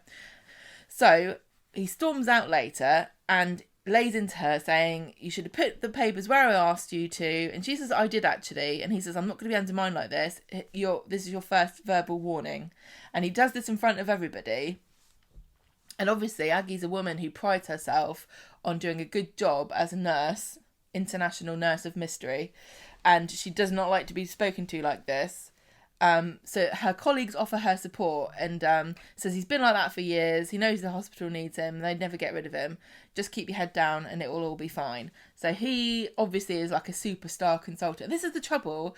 These people put so much effort and time and money into their careers that they can kind of get away with a lot of stuff because they are so like talented and specialised that the hospital needs them around. Doesn't mean you need to be an arse about it. You don't have to be an arse about it, but it's funny how often being really good at medical stuff and being an arse kind of coincide. Go hand in hand. So, later on, next it's the key scene, isn't it, of the story? Pivot here where there's another development which gives Aggie the upper hand a little bit. She overhears Mr. Thorne on the phone joking about Peter, saying he's a degenerate and he's surprised he's still alive and doing well. And he's like, this is my record-breaking liver transplant. You owe me £50. No, it wasn't. It was... He says, I did it under 4 hours. Now you need to do the marathon in under 2. So it just looks like they got some kind of lads bet going on here. Like a challenge each other, taskmaster site kind of thing. Yeah, and, that's right. That's true. And she's standing at the door. Where I got 50 quid from. No, maybe that was part of it as well. But I know that the marathon thing was definitely She can hear him. And he knows that he's heard her at this point. He sends her off. I don't know whether he knows exactly what she's heard. No, but he knows she's because there. Because he ends up saying on the phone when, get the report into me as soon as you can. He tries to hide it a little bit. Yeah. But he's probably worried about exactly what she has heard. So she's glaring at him and in the pub later, she tells Ed about her day, and he's disgusted about this. He's like, I can't really say anything bad about betting, you know, because that was my story, do you remember? He sounds like quite a nice chap, does that Mr. Dawn? He sounds like a bit of a gambler like me. Maybe we could have a bet like I can build a house in a day. So, so he's disgusted by this, and Aggie agrees, and she's like, you shouldn't say that about the patients. Everyone deserves a clean slate. I dread to think what they say. People must... They must. I'm sure everybody in their job says unprofessional things sometime. I think some of them have very dark humour to cope with what they're doing. I don't want to hear about it. I remember when I was younger, when I was like a sort of very late teenager, I had to go into the hospital for something under my tongue, and they were telling me like it's possible that you will lose all the taste in your tongue. So I was very stressed out about this, and the man, so I was sitting there with my mouth, I had to have my mouth open and my tongue up in the air, so I couldn't speak, and the doctor was with 2 nurses, and he was being incredibly racist about Japanese people. Really? And there's nothing I could do about it. I just had to sit there, and this was like, 15, 20 years ago that this happened, and that's not that long ago. Mr. Thorne would have been sort of a similar age to be saying things like that. He's had a long career where he probably has been much more open about really inappropriate things. Yeah. I wish I could go back in time and report that guy for what he was saying, but it didn't even occur to me that I could say anything about it. Because everywhere will have these whistleblowing policies, but people won't necessarily be brave enough to do it, or think that it's not worth it, or they have power over you. Yeah. They, especially if, say you're Peter, what are you going to do if you find out he said that about you? He's the premier liver specialist in the area. If your liver goes kaput, he's the guy that's going to be doing your surgery. Do you want to make an enemy out of him? That's just terrifying. These people have so much power. Yeah. On Friday, Aggie is agonising over whether to report him. Is she agonising? He's going to retire soon. And she could ruin his career. And Ed says, follow your gut. And she decides that she needs evidence. So when she gets into work, Mr. Thorne's really, really nice to her. And he's like... This is one of the things that I like about him as well. He can be smarmy little git. Smarmy and slimy, and he can switch from one to the other. And it's one of these people you don't know what mood they're going to be in. So you're always constantly on edge with them. Yeah, and he also, even when he's smiling, it's fake, isn't it? Yeah. I think he's fantastic, this guy. I love him. He's great. I just believe him. He's a real... I'm a bit sad that he's been consigned to a Bailey story, because it means that it's probably going to be over in about 2 weeks, because I'd like him to stay on a bit longer. I don't think there's a whole lot they could do with him particularly. It's not like they're going to have him come and drinking in the Rovers or anything. Well, but it's not going to turn as a low-key villain, he's been fab. He's brilliant. So he's like, look, it's a blip, don't worry about it. Let's not talk about it anymore. And Aggie can't handle this. She starts printing stuff out about Peter's operation from a while ago, and her colleague finds them, and she's like, this isn't even recent. What are you doing with this paperwork? And then there's an emergency, so they can't talk about it. But the nurse says, you've got to drop this. You can't go on about this. Then Mr. Thorne starts storming around, and Aggie says, "Oh." The nurse is like, what's gotten into him? And Aggie's like, I don't know, but maybe someone's reported him. So, turns out now, because of that, all of his surgeries have been postponed. And then we have this man, this super dramatic guy. He wasn't even, was he? He was like... It was an extra. He was just sitting there on the chair with his head in his hand, looking very like, oh, woe is me. Oh no, it wasn't even that. It was like, it's like he'd been told he couldn't play golf. He was like, oh man, shaking his head. This sucks. Disappointing news. Gosh darn it! It's like you go to Krispy Kreme and they've run out of speculoos donuts. I love this development to it, because I'd never even thought about this happening if Aggie was going to report him, and she clearly hadn't either. No, well, she should have. She's now thinking, now because of me, all of these people aren't going to get the surgery. And let's face it. Well, I mean, the woman they didn't bring this up specifically, but the woman who obviously was his wife or partner was saying, he's been waiting for 2 years for this operation, and now you're cancelling it on the day of the operation. This is ridiculous. People, because of the pandemic, NHS waiting lists are at an all-time high. People are going to die. some of these patients that Mr. Thorne should have been treating probably will have worse outcomes because they couldn't get their operations done on time. Yeah. So Mr. Thorne confronts Aggie in the car park and says, I'm going to be back working in a few days and I'm going to make your life misery. I love how he's got his own little car parking space, literally right outside the front door. Yeah. Is he the most important man in the whole hospital? Not just the gastroenterology or whatever it is department. And they don't just look up bums either. They also do livers, we find out. Yeah, herpetology. What? You got a little tiny bit of a glimpse of how some of these consultants are treated when the nurse was talking about him, like she called him Elton John without the costumes. Like they're like rock stars. They are. They're egotistical maniacs, some of them.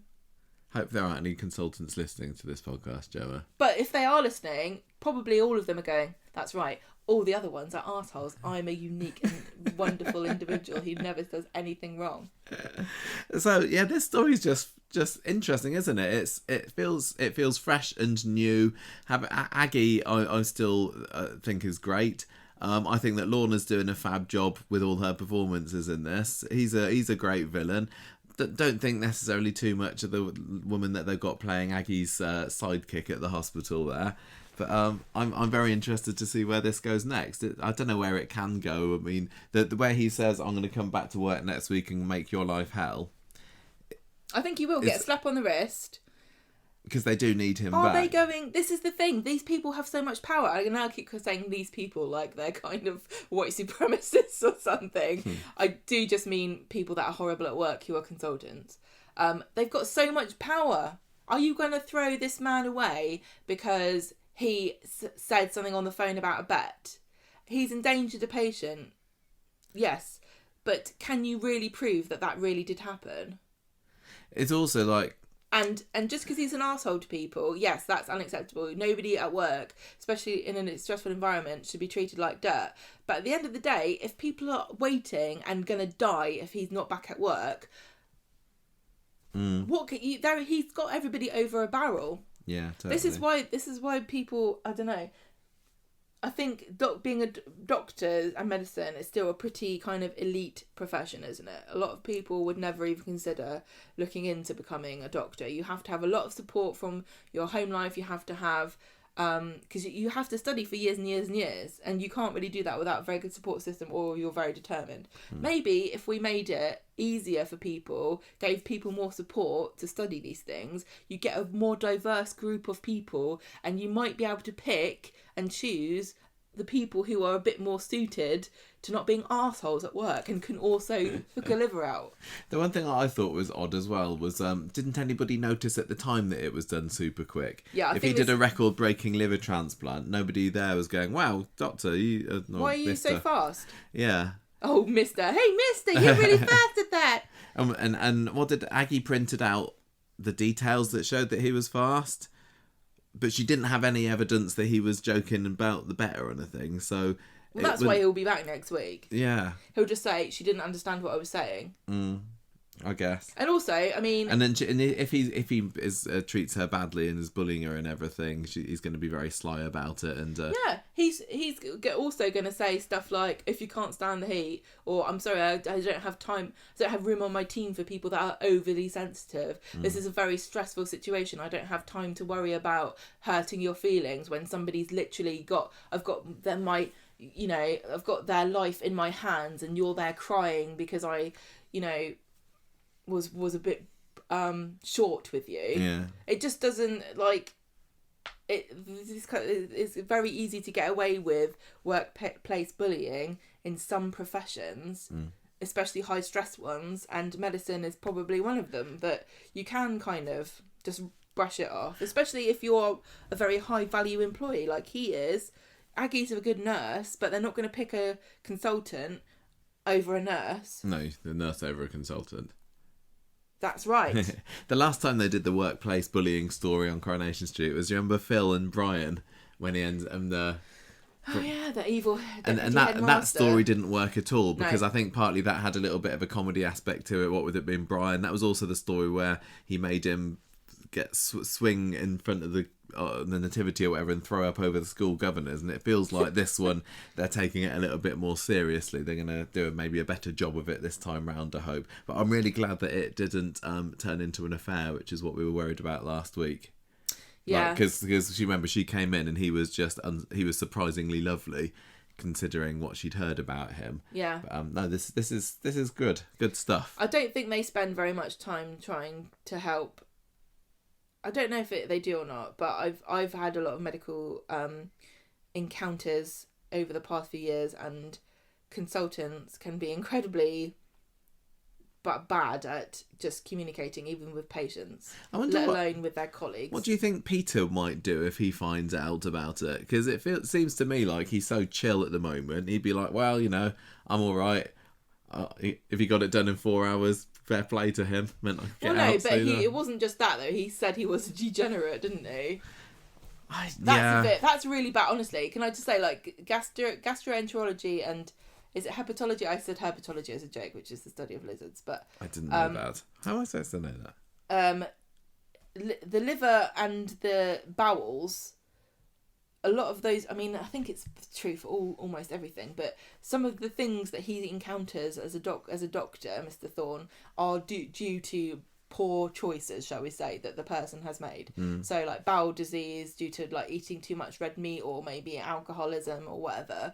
He probably, it's easy, I could imagine, to kind of cultivate contempt for people when you spend your time trying to help them and save their lives, but this is self-inflicted and it was told to them before you're going to hurt yourself if you carry on doing this. So it's a bad area of medicine for him to be in, really, because there are other things he could do where...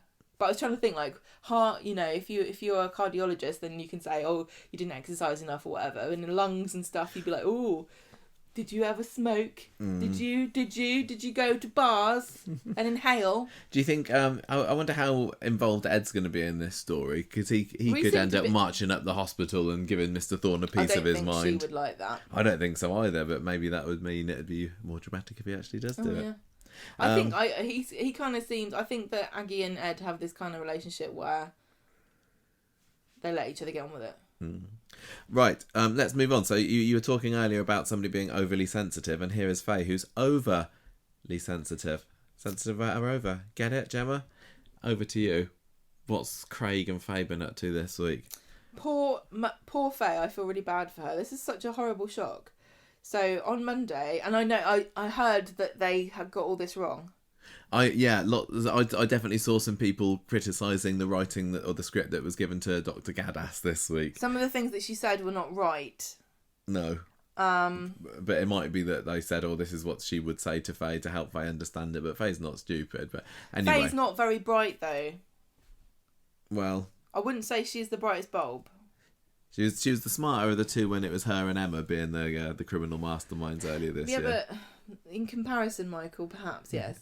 So on Monday, Faye's off to get her medical results, and she promises she'll call Craig if the results are bad.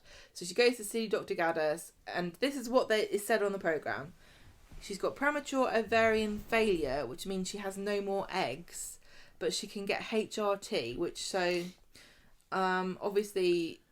Because Faye's worried that she's going to go through the menopause at age of 18 or however old she is, 20, I think she said. And that's not very good because it can affect... It messes your body up, doesn't it? Well, it messes your body up. You can increase your risk of dementia and bone... I don't know. I know it's bad. Faye's in shock and she's like, does that mean I can't have a baby? And Dr. Gaddis is like, no. It's not going to be genetically yours if you do have a baby. I'm really sorry. I don't know what about that was wrong. I can't remember. I mean, there were probably bits that I didn't write in the notes. I hope that...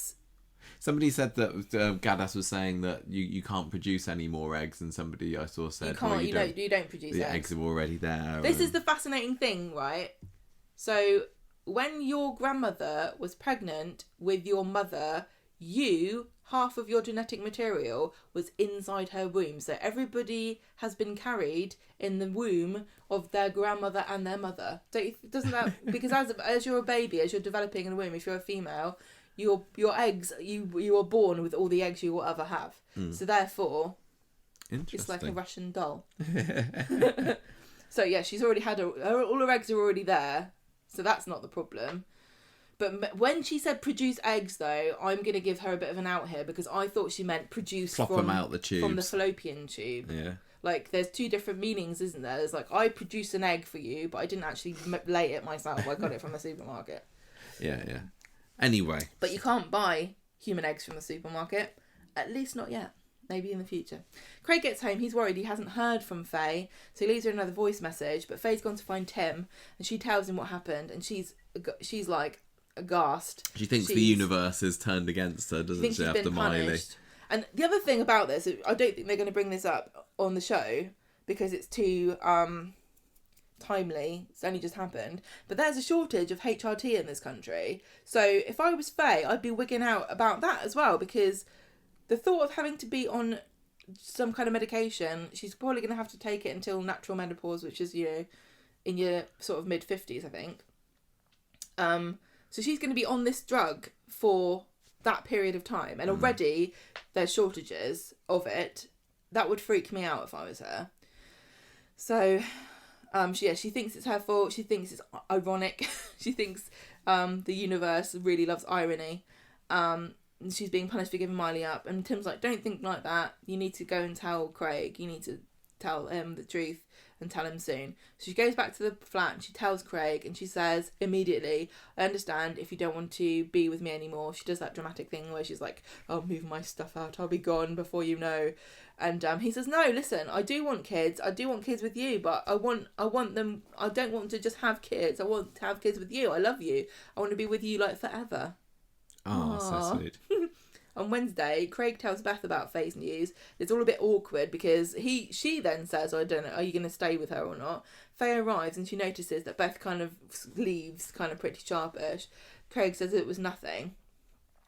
So then she asks Craig what actually happened, and he has to admit that what Beth said.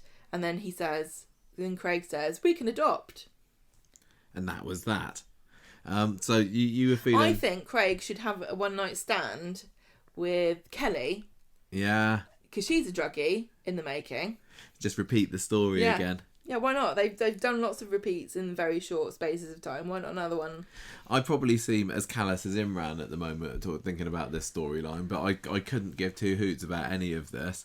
And I know it's like a tragic situation and everything, but in my head I'm just thinking, oh, here comes another Coronation Street character with another tragic medical issue, another hospital story, medicine story that we've seen millions of times before, another character who can't have a child, which again we're already in a story about somebody who can't get pregnant. I don't know, maybe Faye and Toy will have some scenes together, and also the fact that I still don't massively buy Faye and Craig as a couple.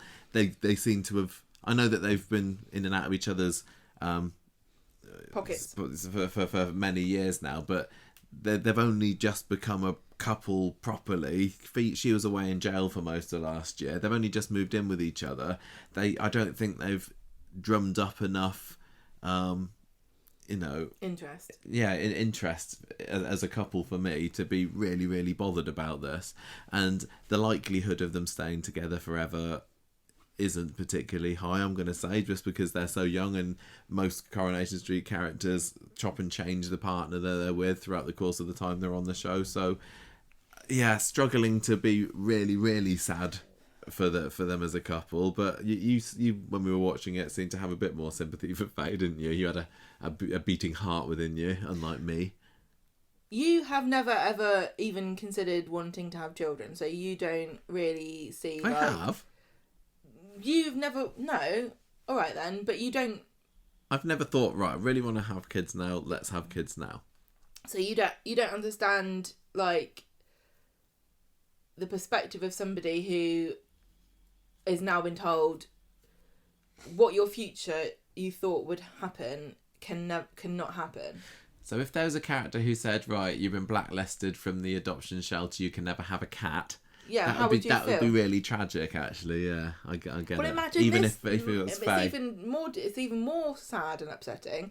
Imagine if you could give birth to your own cat, and you could just make as many cats as you wanted with your own body, and each cat would be a beautiful expression of your love. And then somebody said, "Sorry, no more cats for you." Oh, that's so sad. You'll have to have a second-hand cat. You'd be like, "No."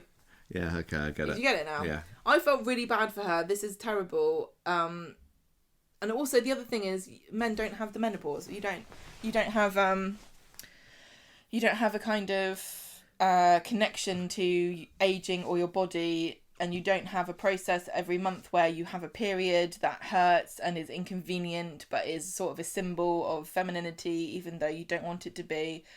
And I think women are, without our consent, forced to consider biology and our bodies in more intimate detail than men are, because so many more things happen to us, and so many more things are expected of us because of our biology. And so when something like that goes wrong, it's a massive shock. And also the menopause is sort of symbolic of aging as a woman, which is not something that is ever lauded with great appreciation by society. Menopause isn't really something you relish, is it? It's not something you look forward to. You only ever hear bad things about it as a woman. It's kind of a scary kind of thing that you don't get educated about. But there have been a lot of things in the press recently, like the Davina McCall menopause programme, where she's talking about it. Has there? But well, yeah, because this is what I mean. You go through life, you don't understand this because it doesn't I have very affect narrow you. interests. It's not interesting to you because it's not affecting you. But if you're a man who has a wife or a girlfriend or a partner who's a female, biologically female, you should know a bit more about menopause and women's bits and how they work. And even women don't know enough about it. That's what this whole thing is about. So I feel really bad for her because this is a massive shock. I just wonder whether it's a bit of a mistake to give it to these two characters, because they're really not a popular couple. I don't know whether this could make them popular, but I would say probably no. So if they wanted to raise awareness of this, it'd be maybe more of a better idea if they gave it to like David and Shona possibly. That, yeah. But also the other thing about it is that Faye's saying to Craig, like, I wanted to bear your children and now I can't, and you therefore, if you stay with me, you also, this doesn't just mean for me that I can't have children. If you stay with me, you can't have children. Yeah. And I'm taking that away from you, and I don't mean to do it, and so I feel guilty and bad. I wonder whether this story would have worked with Sarah Louise and Adam, because they were. Oh, yeah, that's Are true. they still trying for a kid at the moment? I don't know. I don't know. I haven't heard the ding on the phone recently. Yeah. I think that might work a bit better. I think I would feel more sympathy if it was Sarah going through this, like a very early menopause. But I don't know. There's still time for it to work its magic on me. Poor girl. I feel so bad. I don't not like Faye. I mean, I was I remember when she was a late teenager and everybody hated Faye. I think she's kind of interesting, actually. I quite like her. But I don't know. We'll see. It just hits differently. And again, this is what I said about it's all about you. It's not just about what the story is. It's about you as a person. And I don't think you're a bad person because this doesn't speak to you. Oh, good. I can only imagine if there was a storyline where, say, for example, David realises that his Nintendo suddenly has stopped working and his save data has been corrupted. And you would be upset, and I would say, well, I can't relate to this. I don't think this is that interesting. I don't care. And you'd be like, why don't they make stories about that? He spent hours on that, Gemma. That's history. He had a full Pokédex. That's his life. How many hours has he put into making sure that he had all the Pokemon? Yeah. Don't you care? That's culture. This is why. Yeah, I'm gonna. That's the modern equivalent of being like super into Mozart and Shakespeare. You wouldn't make fun of somebody whose books got burned down, would you? but because it's a computer game, suddenly you don't care. Okay. Right, speaking of the Platts, Gemma, let's whiz on to this, because there wasn't particularly anything of interest in the Max out storyline for me, at least this week, so we'll whiz through it quickly. Amy, Simon and Nina are having a chat about Max at the beginning of Monday's episode, and Amy tells Steve that she hopes he'll make it so that he can face the consequences of what he's done. So this is in the lead up, the follow up to the groin slicing incident of last week, which was really fun, but I just didn't think that the follow up this week was particularly engaging. So David and Shona have stayed the night at the hospital, obviously, with Max, because we were last left on Friday thinking we're doing the best we can, but he might not survive this. But what do you know? What are the chances? On Monday morning, the surgeon comes out and says, "Oh, yeah, it was a success. Max is stable. He's going to be okay." And then a man walks past and goes, "God damn it, here's 50 quid." Yeah. Yeah, maybe everybody in the hospital can be corrupt. The big Weatherfield hospital corruption scandal. They never do any work unless they're gambling on it. Yeah. So they go and see him, and David immediately apologises for what he said about Kylie being ashamed of him and stuff last week. He says, "Oh, I've been a mess. I've done everything wrong recently with Daniel." And so David's trying his best to make up with Max. So Amy, imagine if, you know what he's saying, like if you bet on whether somebody, how fast you can do an operation or not. Can you imagine if it like evolved to the stage where like they're like, okay, you've got to roll a 6. If you don't, well, I'm gonna have to take the pillow out and suffocate the patient. Sorry, he didn't make it. It was a 5. We did the best we could. We rethrew it. We blew on the dice before and shook him Come in our on, hands. baby. I rubbed it on the nurse's bum. Amy and Co, meanwhile, are hearing that Max is going to be okay. Steve says, well, he's never going to change anyway. People like him don't. Steve, you were a bit of a terror as a team as well, you know. I know. Well, he hasn't changed either. Amy says, oh, well, what about Jacob then? He's changed. Steve still, at this point, isn't quite ready to hear that, though. No. Meanwhile, David and Max are still having another little chat together. This scene, David is reassuring him that he's probably not going to end up in prison for what he did last week, but if he does, he's going to have the support of his family. Oh, nice. Later on, David and Shona get back home. Gail's there saying, oh, you need to be harsher on Max, you know. Don't be... Don't tell me how to parent my child, Gail. Well, David says, make some comment about, oh, yeah, Gail, you did such a great job with that. Yourself with me. And David said, I tried to be harsh on him and he ran away. What if I'm just a terrible parent? So they're kind of left ruminating on that. And then meanwhile, we've got the other side of the story with Amy and Jacob. And Steve has decided to give in and invite the pair of them round to have fish and chips for tea. Oh, nice. And play charades. And Steve gets to be an idiot again. They're having a lovely old time. And he says to Tracy at the end of the episode, oh, I just wanted to see Amy smile. How lovely. I'd do anything for my kids. Wednesday's episode, David catches up with Amy in the cafe and says, look, I'm sorry for Max and everything. And she says, well, you can't just apologise. It's not that easy, actually. You can stuff your apology. So she strides off, and this is when David gets a phone call from school. They want him to go in urgently because, Max has been kicked out. He's been expelled. What are they going to do? Because of... What happened? What was he up to? Daniel stuff. Oh, because he refeed Amy. Oh yeah, that's it, isn't it? How easily and his we forget excuse these was things. He was trying to roofie Daniel, so it's all right. So he's out of a school. David's having to ring around the LEA to try and find a better one, and that's kind of left there. Oh, do they not have the school not have to find him? They just can expel you. I don't think so. Oh. I think they say off you go. I don't know. I've never known been involved in the process. That happening, but no, it's down for David. And as we know, the only other school in the area is Oak Hill. And that's all right. Maybe can't see Max really fitting in there. All the Platts being able to afford it. Maybe he can sell his taxidermy weasel. Oh, no way.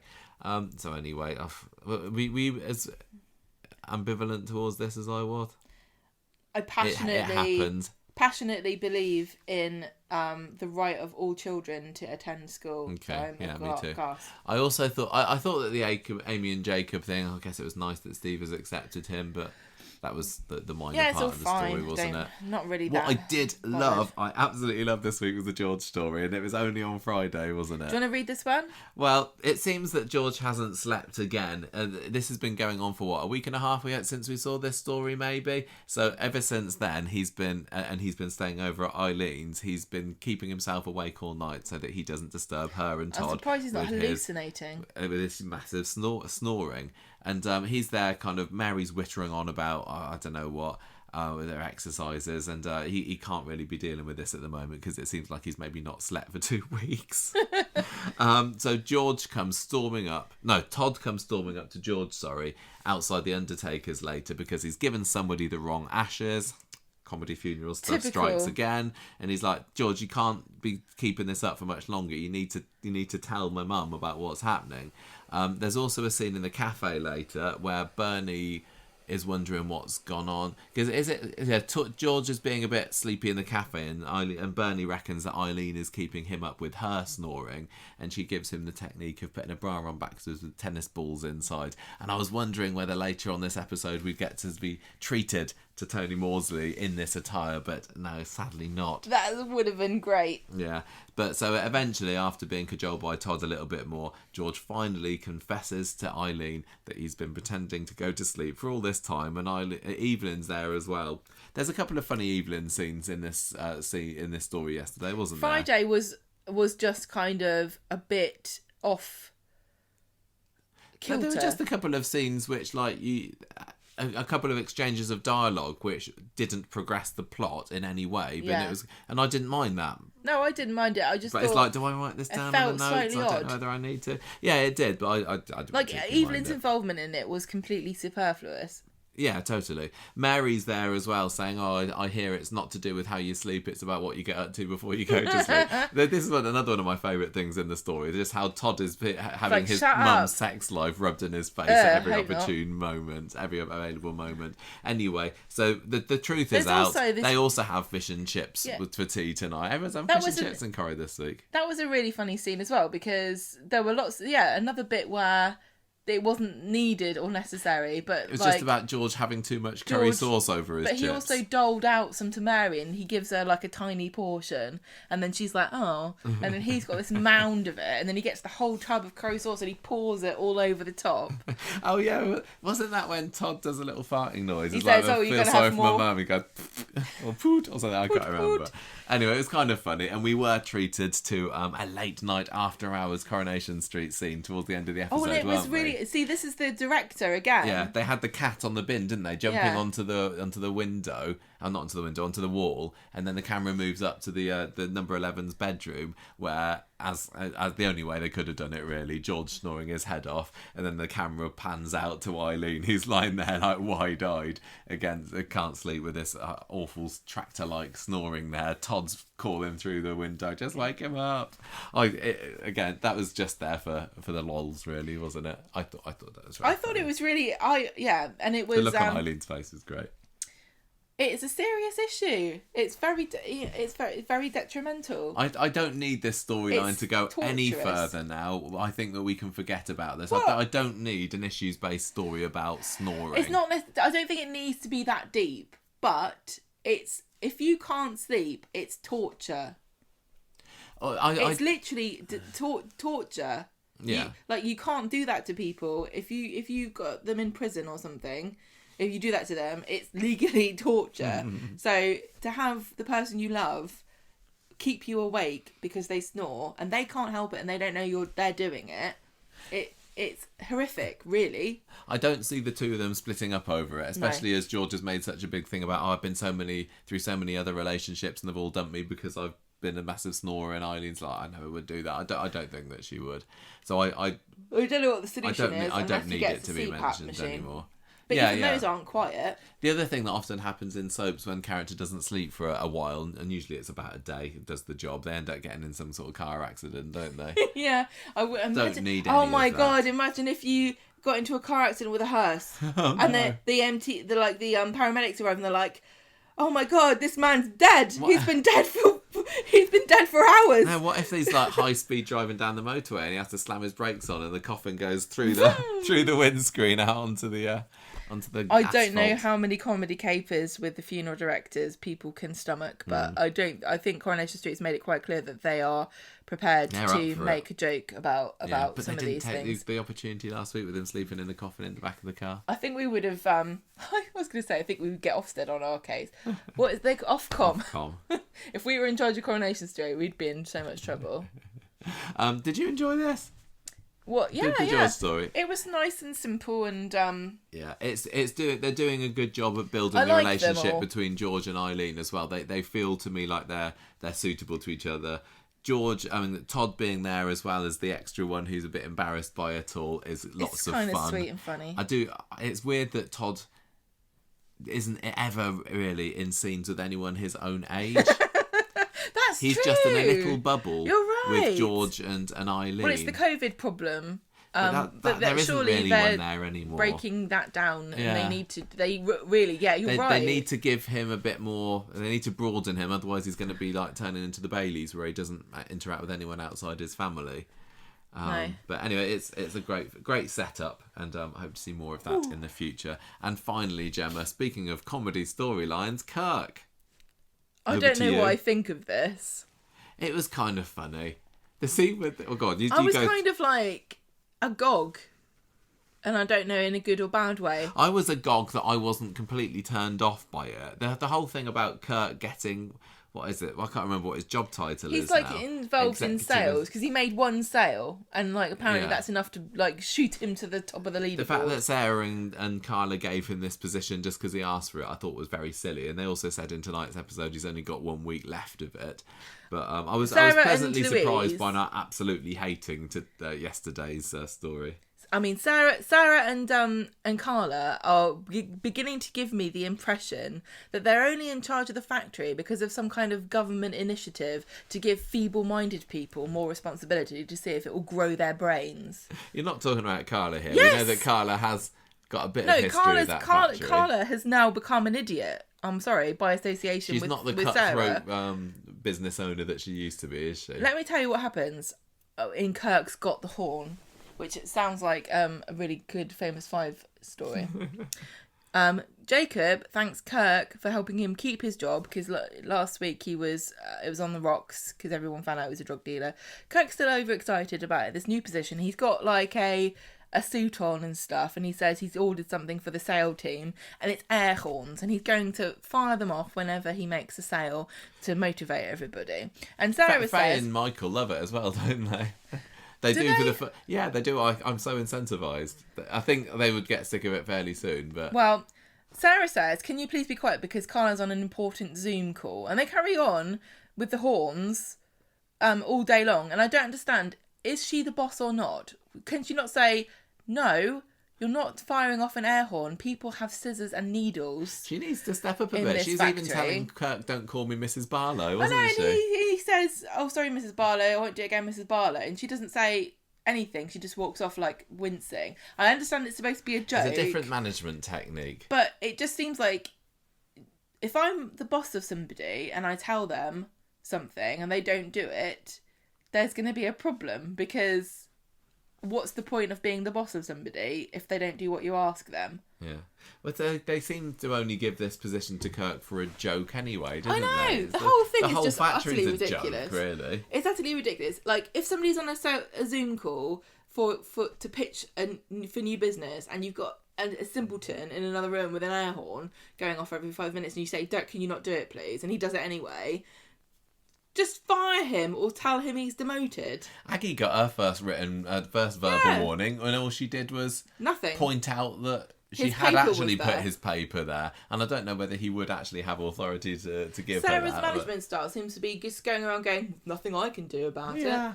Well, okay. Anyway, so the horning around continues, and then Sarah starts to steal Carla's buns.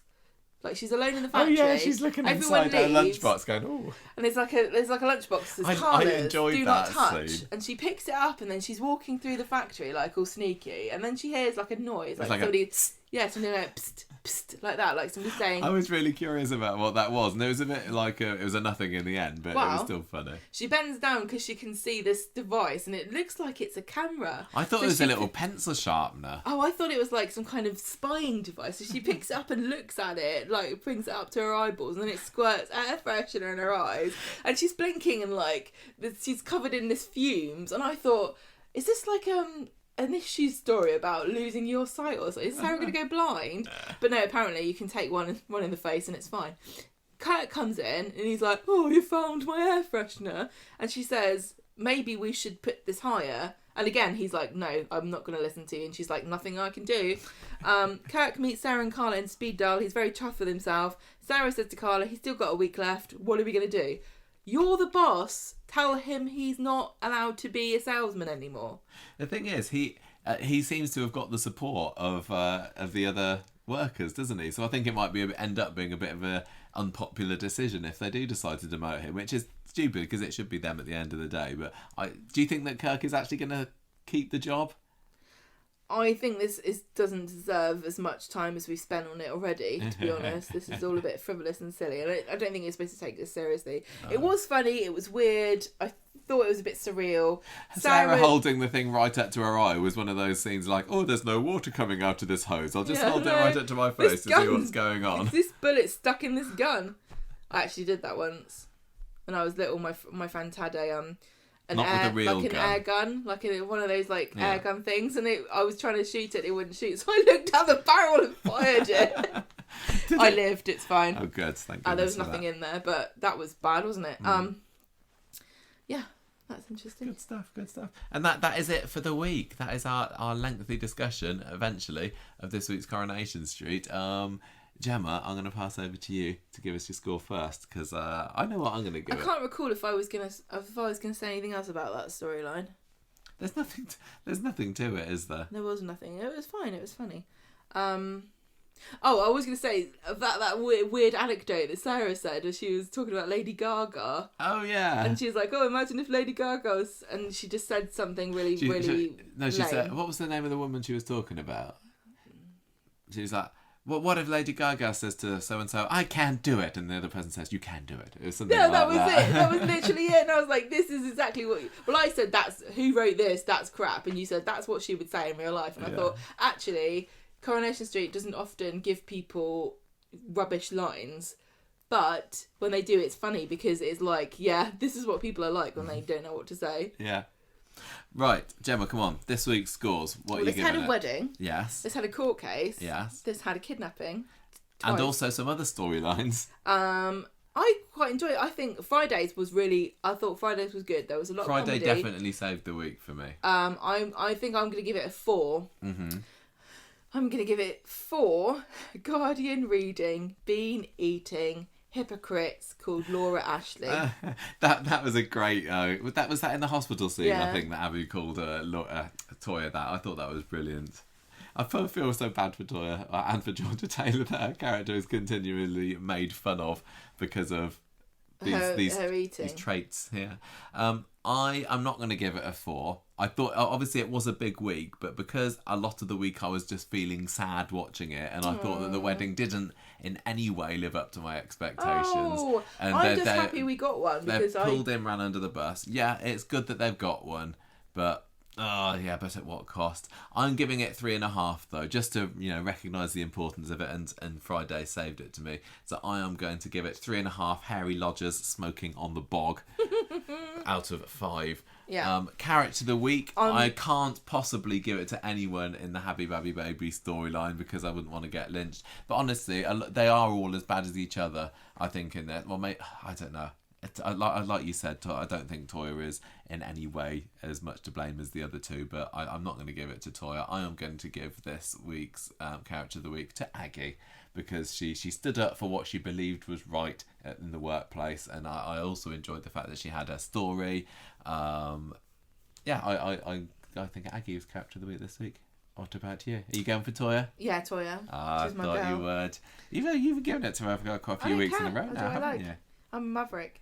Do you want anything else to justify, or do we know at this point? I think a lot of people keep saying, "Oh, she's like," and we've made jokes about this on Twitter and stuff. It is really funny how, like, if you say anything remotely nice about Toyah, you get all these self-righteous people replying and responding like, "Well, actually, I think blah blah blah." But it's not a question of people are entitled to not like Toyah as well. It's not a question of Toyah snatching the baby, because Abby has already not been given custody when there was no one else for the baby to go to. So the courts decided a month ago, if it's a choice between Abby and anyone, literally anyone else, we're going to give the baby to literally anyone else. So Toyah standing up and saying, I think I can do a good job of looking after this baby because Abby's not capable, I don't think that is wrong. So I'm giving it to her. Okay. Good for her. Fair dues.